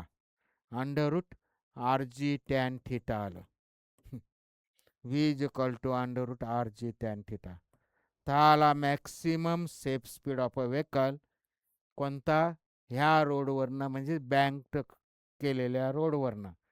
हा maximum safe speed of a vehicle आला. Maximum safe speed of a vehicle on banked road. Banked रोडवर maximum safe speed of a vehicle on banked road किती आला, under root R G tan theta आला. Under root R G tan theta. आणि हे equation मी थिटासाठी सोडवलं, tan तिकडं गेला त्यामुळं V square upon R G. Tan तिकडं गेला म्हणजे ते किती झालं, टॅन इनवर्स झाला कोणाचा, ह्या सगळ्याचा. तर हे जे काय इक्वेशन आलं हे आलं अँगल ऑफ बँकिंगसाठीचं equation. Angle of banking, angle of banking. तर बोर्डाला क्वेश्चन विचारता 2-4 मार्काला, 3 किंवा 4. Obtain the maximum safe speed of a vehicle किंवा obtain an expression for angle of banking. इथं हे दिसतं कसं, कशावर अवलंबून आहे, कसं वाढेल कमी, किंवा इथं दिसतं दोघांचे दोन्ही एक्सप्रेशनचे 7-12 तिथं दिसतात. तर हे नीट ऐकायचं आता थोडं, हे नीट ऐकायचं आता. आता इथं मी काय केलं, फोर्स ऑफ फ्रिक्शन गृहीत नाही धरलं, मुद्दाम मी आधी असं काढलं, on banked car road without considering force of friction. Without friction, without considering force of friction. Force of friction म्हणजेच विदाउट फ्रिक्शन. ठीक आहे, लिहितोच मी शब्द, without considering force of friction. Without considering force of friction काढलं. Force of friction मी consider नाही केलं, फोर्स ऑफ फ्रिक्शन मी कन्सिडर नाही केलं. नीट शब्द लक्षात घ्यायचा, without considering force of friction. हे जे काय एक्सप्रेशन आलं मी फोर्स ऑफ फ्रिक्शन कन्सिडर नाही केलेलं. फोर्स ऑफ फ्रिक्शन जे ते मी कन्सिडर नाही केलेलं. तर जर फोर्स ऑफ फ्रिक्शन कन्सिडर केलं, जर फोर्स ऑफ फ्रिक्शन कन्सिडर केलं, फोर्स ऑफ फ्रिक्शन, आता मी नीट ऐकायचं, मी आता फोर्स ऑफ फ्रिक्शन कन्सिडर करून ते एक्सप्रेशन काढतो. ते तुम्ही काढायचं, आता मी जे बोलतो ते लक्षात घ्यायचं, तुम्ही काढून बघायचं नंतर. ते काढत नाही बसत आता मी, त्याला वेळ जातो परत. तर इथं मी जर फोर्स ऑफ फ्रिक्शन कन्सिडर केलं, फोर्स ऑफ फ्रिक्शन जर कन्सिडर केलं, आता नीट परत मगाचे दोन इक्वेशन काय, हे याला बॅलन्स झालं आणि हे सेंट्रिपिटल फोर्स पुरवतं. परत इथं लिहितो मी काय, N cos theta is balanced by M G आणि N sine theta. Provide the centripetal force म्हणजेच M V square upon R, M G upon M G into M V square काय जे असेल ते. हे मगाचे इक्वेशन जे काय ते क्रम आहे तोच देतो, काय जे असेल ते क्रम काय दिला तो महत्त्वाचा नाही, डायग्राममध्ये दिसते. आणि हे कळत असेल तर हे सर्व विषय ज्याला कळतो त्याला हे सर्व कॅल्क्युलेशन सेकंदाचा भाग आहे पूर्ण अर्थाने. जे पाठ करताना जे मेकॅनिकली लिहितं, ज्यांना इक्वेशन कळत नाही, लेटर कळत नाही, वर सफिक्स कळत नाही, त्यांच्यासाठी त्यांनी अजूनही आपल्याला संधी आहे शिकायची किंवा आपल्यात बदल करण्याची. तर फोर्स ऑफ फ्रिक्शन आता मी कन्सिडर केलं. हे maximum safe speed of vehicle on banked रोडाला under root R G tan theta eliminating friction without considering force of friction, हे लक्षात घ्यायचं आहे. त्यानुसार ते एक्सप्रेशन बोर्डाला काय विचारलं, विदाउट कन्सिडरिंग विचारलं का विथ कन्सिडरिंग, त्यानुसार उत्तर लिहायचे, त्यानुसार डोक्यात घेऊन त्यानुसार तो फॉर्म्युले होतील. आता मी फोर्स ऑफ फ्रिक्शन कन्सिडर केलं समजा, तर इथं रोड आणि टायरमध्ये फ्रिक्शन तुम्ही घरी काढायचं, आता हे पुस्तकातून उतरवायचं नाही. रोड आणि टायर जर मी इथं दोघांमध्ये फोर्स ऑफ फ्रिक्शन ॲक्च्युली इथं ह्या डायरेक्शननी फोर्स ऑफ फ्रिक्शन ॲक्ट होणार आहे. फोर्स ऑफ फ्रिक्शन ह्या डायरेक्शननी सेंटरकडं इकडं रेडियस ऑफ कर्वेचर जिथं आहे ते सर्क्युलर मोशनचं जे सेंटर आहे तिथं. तर actually force of friction road आणि टायरमध्ये जरी ॲक्ट होत असला तर तो तिथं ॲक्ट नाही होणार खऱ्या अर्थाने. सेंटर ऑफ मासचा कन्सेप्ट कळत असेल तर इथं फोर्स ऑफ फ्रिक्शन ह्या डायरेक्शननी असा ॲक्ट होणार आहे, त्याला मी स्मॉल एफ म्हणतो. ते काढायचं म्हणजे आपण डायग्रॅम सगळ्या गोष्टीमध्ये सगळं क्लिअर करायचं आणि स्वतः काढायचं आहे नंतर परत. आता फोर्स ऑफ फ्रिक्शन इकडे ॲक्ट होतो, इथं सेंटर ऑफ मासमध्ये ॲक्ट होईल. त्यामुळं बाय डायग्राम हा अँगल थिटा जसा आला तसा आता इथं हा अँगल थिटा येणार आहे, हा अँगल इथला थिटा येणार आहे. त्यामुळे एफचे दोन कंपोनंट येणार आहे, ज्या बाजूचा थिटा असतो त्या बाजूचा एफचा कंपोनंट म्हणजे ह्या बाजूचा एफ कॉस थिटा होणार आहे, एफ कॉस थिटा. ज्या बाजूचा अँगल थिटा त्या बाजूचा एफ कॉस थिटा होणार आहे. आणि राहिलेला म्हणजेच त्याचं रिझोल्युशन ह्या सगळ्या गोष्टी कळत असेल तर राहिलेला एक कंपोनंट इकडे येणार आहे, F sine theta, F sine theta. आणि मग असे दोन कंपोनंट येणार आहे. आणि मग आता जर डायग्राम कळत असेल तर मगाचा एम जी जो आला होता त्या डायरेक्शनने अजून एक कंपोनंट वाढला. त्यामुळे एम जी हा जो काय एन कॉस थिटा हा एवढा एन कॉस थिटेला एम जी बॅलन्स होत होता. वेक्टरचं बेसिक कळत असेल तर हे दोघं मिळून त्याला बॅलन्स होता, म्हणजे इथं M G plus F cos theta येईल, M G plus F cos theta असं हे एक इक्वेशन येईल, M G plus F cos theta. कारण हे दोघं मिळून त्याला ते बॅलन्स होणार आहे. आणि परत आता इकडं मगाचा जो काय सेंट्रिपिटल फोर्स पुरवत होता एन साईन थिटा तो तेवढाच नाही, त्याच्याच डायरेक्शनने परत एफ कॉस थिटा आलं इथं जे दिसतं त्यानुसार. त्यामुळे एन साईन थिटा हा एकटाच नाही, प्लस इकडं पुढं व्हॅरिएबल नाही येणार, इथं दिसतं डायग्राममध्ये N sine theta plus F cos theta, F cos theta हे दोघं मिळून सेंट्रिपिटल फोर्स पुरवणार आहे. F cos theta N sine theta plus F cos theta हे दोघं मिळून सेंट्रिपिटल फोर्स पुरवणार आहे. त्यामुळं हा इकडचा प्लस इकडं गेला तो आला एफ कॉस थिटा. एक मिनटं इथं चुकीचं लिहिलं मी. हा एम जी आणि F sine theta, M G आणि एफ साईन थिटा हे दोघं एकमेकाला बॅलन्स झाले. आणि हे आता F cos sine N sine theta आणि एफ कॉस थिटा हे दोघं मिळून सेंट्रिपिटल फोर्स पुरवतात. त्यामुळे मी पुढची स्टेप लिहिली, हा प्लस एफ कॉस थिटा तिकडे गेला तो मायनस एफ कॉस थिटा झाला. आता हे मगाच्या सारखेच दोन इक्वेशन आले, मगाच्या सारखे दोन इक्वेशन आले, फक्त याच्यामध्ये ह्या अशा टर्म आल्या डायग्राममध्ये ज्या दिसतात त्या. आणि मग आता दोघांचा भागाकार घेऊन सिम्प्लिफाय केलं एफची व्हॅल्यू किती असते मगाशी लिहिलं यन. एफची व्हॅल्यू किती असते म्यू यन. म्यू म्हणजेच कोइफिशियंट ऑफ स्टॅटिक फ्रिक्शन. ती किंमत टाकली, सिम्प्लिफाय केलं तर ते जे काय इक्वेशन येणार आहे ते इक्वेशन येणार आहे V is equal to under root R G आणि ब्रॅकेटमध्ये सेम टाईपने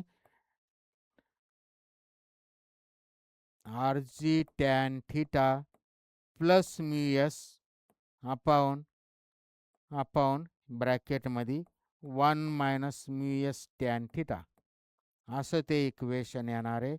हा येईल maximum safe speed of a vehicle on banked road. Maximum safe speed of a vehicle on banked road with considering the centripetal force. ह्याच टाईपने हा maximum safe speed optimum म्हणा पाहिजे तर मॅक्सिमम सेफ स्पीड हा जो आला तो मॅक्सिमम सेफ स्पीडच आला होता. मॅक्सिमम सेफ स्पीड तसा हाही मॅक्सिमम सेफ स्पीडच झाला. कुठं on banked car road. On तसेच शब्द लिहितो मी बँक्ड कर रोड. फरक काय आहे विथ कन्सिडरिंग फ्रिक्शन आलं. With considering friction force of friction with considering force of friction हा मॅक्सिमम सेफ स्पीड आला. आता मी हे आणि हे कंपॅरिझन करून आपल्याला काय लिहिताना मी बोललो हे झालं ते आर जी टॅन थिटाच्या ऐवजी R G tan theta plus mu S upon 1 minus mu S लक्षात कसं ठेवायचं किंवा कशा त्या सगळ्या गोष्टी हे सगळं आपण करायचं असतं शिकणाऱ्यांसाठी येते. तर मी ही जे काय डायग्रॅम आत्ता काढली ही जी काय डायग्रॅम काढली त्याच्यामध्ये मी फोर्स ऑफ फ्रिक्शन कन्सिडर केला. त्या डायग्राममध्ये जे दिसतं त्याच्यावरनं हे इक्वेशन लिहिले. दोघांचा सेम टाईपनी डिव्हिजन केलं, सिम्प्लिफाय केलं, एफची व्हॅल्यू टाकली तर ह्या टाईपचं इक्वेशन येईल. हे आपण घरी करून बघायचं. ते करत बसलं तर आपल्याला प्रत्येक डेरिव्हेशनला अर्धा तास लागेल. त्यामुळे इथं मी ते आपण करायला सांगितलं, आपण करायचं. शिकणारे जे त्यांना ते करत असतात, ते प्रयत्न करतात. आणि करायचं म्हणजे पुस्तक उतरायचं नाही. पुस्तकामध्ये काय लिहिलेलं मला त्याचं काही घेणं नाही. पुस्तकामध्ये वेगळ्या मेथड वेगळे टाईप वेगळ्या प्रकारे लिहिलेले असेल, सिम्बॉल्स वेगळे लिहिलेले असतात, सफिक्स वेगळे लिहिलेले असतात. आम्ही इथं जास्तीत जास्त बोर्डाच्या परीक्षेला वेगवेगळ्या नीट सी ई टी जे ईच्या परीक्षेला का ज्या नॅशनल लेवलला असतात वेगवेगळ्या बोर्डाच्या सगळे मुलं ते पुस्तक वापरत असतात. असं सगळ्याचं ॲव्हरेज धरून आम्ही त्या टाईपने इथं सिम्बॉल लिहिलेले असतात. त्यामुळं कन्सेप्ट आपण क्लिअर केलं तर आपल्याला ते सगळ्या गोष्टी आपाप का लिहिलं कसं लिहिलं कुठं काय वापरलं ते कळतं. ठीक आहे, पुढचं बघायचं आता.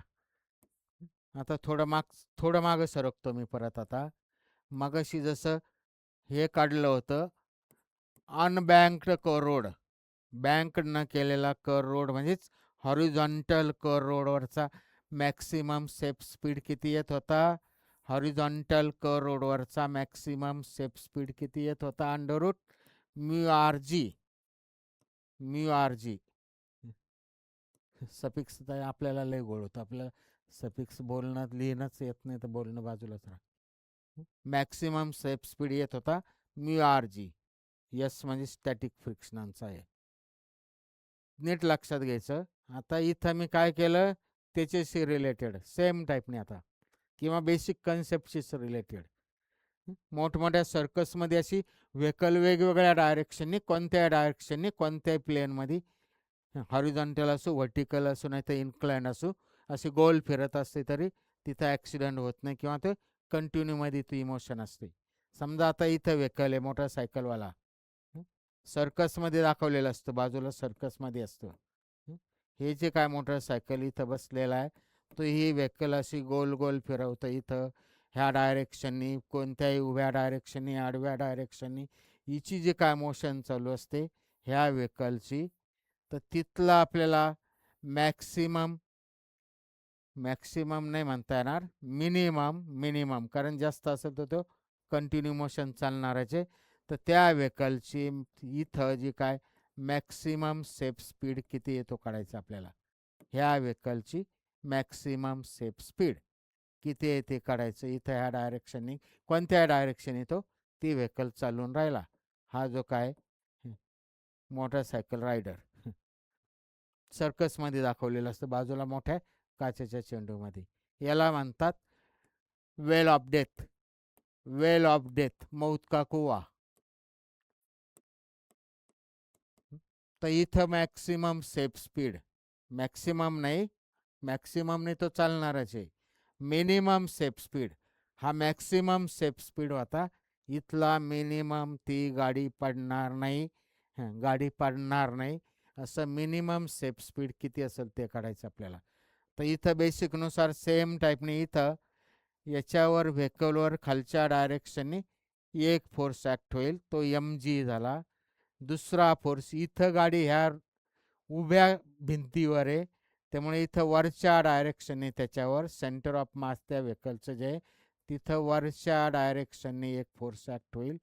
तो कोणता असेल, फोर्स ऑफ फ्रिक्शन. इथं M G weight is get balance by force of friction. ती मोशनमध्ये असताना एम जी जो येतो weight that is balance by force of friction. ह्या केसमध्ये हे एक इक्वेशन आलं बेसिकनुसार मागाच्या टाईपनेच. आणि एफ म्हणजे किती असतो, एफ म्हणजे किती असतो पाहिजे तर इथं बाजूला लिहितो. एफ किती असतो आत्ता पाहिलं आपण कितीतरी वेळेस लिहिलं. त्यामुळे हे जे काय इक्वेशन आलं, M G is equal to F. M G हा एफला बॅलन्स झाला म्हणजेच म्यू एस इंटू एन. हे एक इक्वेशन आलं. त्याच्यावरनं पाहिजे तर पुढं लिहितो आम्ही, इट इज म्यू एन. तास लागतं कसं पुढं सरकायचं. वेट जे आहे ते फ्रिक्शनल फोर्सला बॅलन्स झालं, ती तिथं गोल फिरते, ती पडत नाही. म्हणजे खालचा फोर्स आणि वरचा फोर्स मॅग्निट्यूड सारखा झाला. मग सारखं बेसिकनुसार हे एक इक्वेशन आलं. आणि आता इथं ही गोल फिरते म्हणजेच त्याच्यावर ह्या डायरेक्शननी त्याच्यावर काय, ठीक आहे. इथं जे ते ह्या डायरेक्शनने हे सरफेस नॉर्मल रिॲक्शन प्रोव्हाइड करतो. नॉर्मल रिॲक्शन म्हणजे असे 3 forces are acting on this vehicle. तर त्याच्यापैकी एम जी दिसतो खालच्या डायरेक्शननी, फोर्स ऑफ फ्रिक्शन दिसतो वरच्या डायरेक्शननी, ते एकमेकाला बॅलन्स झाले. आणि हा तिसरा फोर्स ह्या सरफेसने याच्यावर एक्झर्ट केलेला नॉर्मल रिॲक्शनचा बेसिक कळत असेल तर हे नॉर्मल रिॲक्शन झाली ह्या डायरेक्शननी. इथं याची रेडियस सेंटर कुठंतरी आलं. Normal reaction acts toward the centre of the जे काय वेल त्याच्या सेंटरकडे, हे नॉर्मल रिॲक्शन झाली. तर ही नॉर्मल रिॲक्शन त्याच्या सर्क्युलर मोशन मेंटेन होण्यासाठी जो काय सेंट्रिपिटल फोर्स लागणार आहे, सेंट्रिपिटल फोर्स एवढा लागणार आहे, ती तो नॉर्मल रिॲक्शन प्रोव्हाइड करतो. म्हणजे सेंट्रिपिटल फोर्स बरोबर नॉर्मल रिॲक्शन हे आलं इथं. पाहिजे तर इथं लिहितो मी, सिन्स सेंट्रिपिटल फोर्स हा M V square upon R काय आहे, सेंट्रिपिटल फोर्स आहे.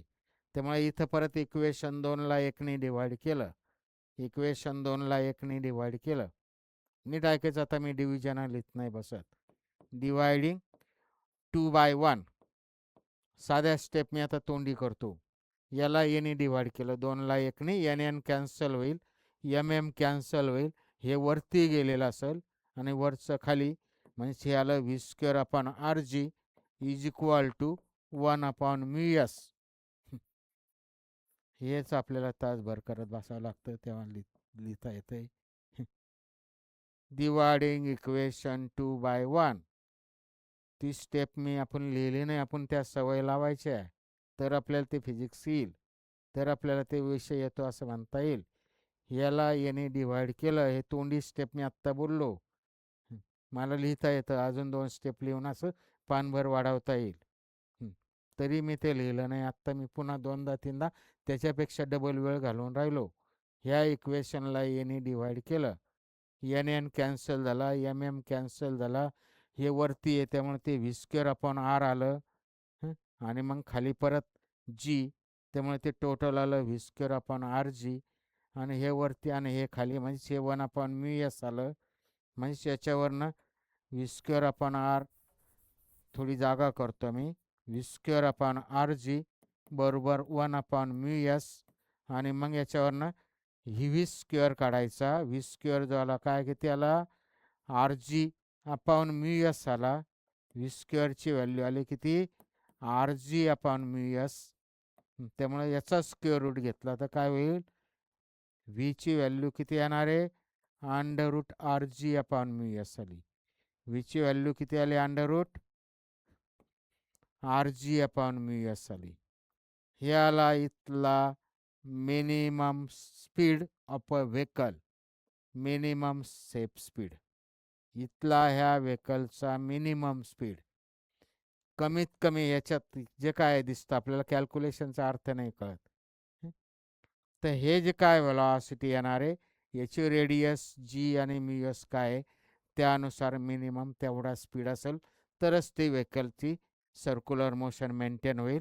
जास्त त्याच्यापेक्षा किती असेल तर तो त्या वेल ऑफ डेथमध्ये कोणत्याही डायरेक्शननी कसाही, कोणत्याही इन्क्लाइंड प्लेनमध्ये कोणतीही सर्क्युलर मोशन परफॉर्म करेल. हे मिनिमम सेफ स्पीड एवढा आला. हा किती आला, हे मगचं जर कळत असेल तर हे अंडर रूट आर जी, हा μs इथं खाली आला त्याच्यासाठी ते मगचं लिहिलं होतं. इथं μs जर आला, जो आला हा मॅक्सिमम सेफ स्पीड आहे इथला. तसा हा कोणता आहे, हा मिनिमम सेफ स्पीड आहे. हा फरक आहे. तिथं μs वरती होता, इथं μs खाली आला. कम्पॅरिटिव्ह बोलतोय आपण. ठीक आहे, पुढचं बघायचं. हे झालं सर्क्युलर मोशनचं, पूर्ण संपलं.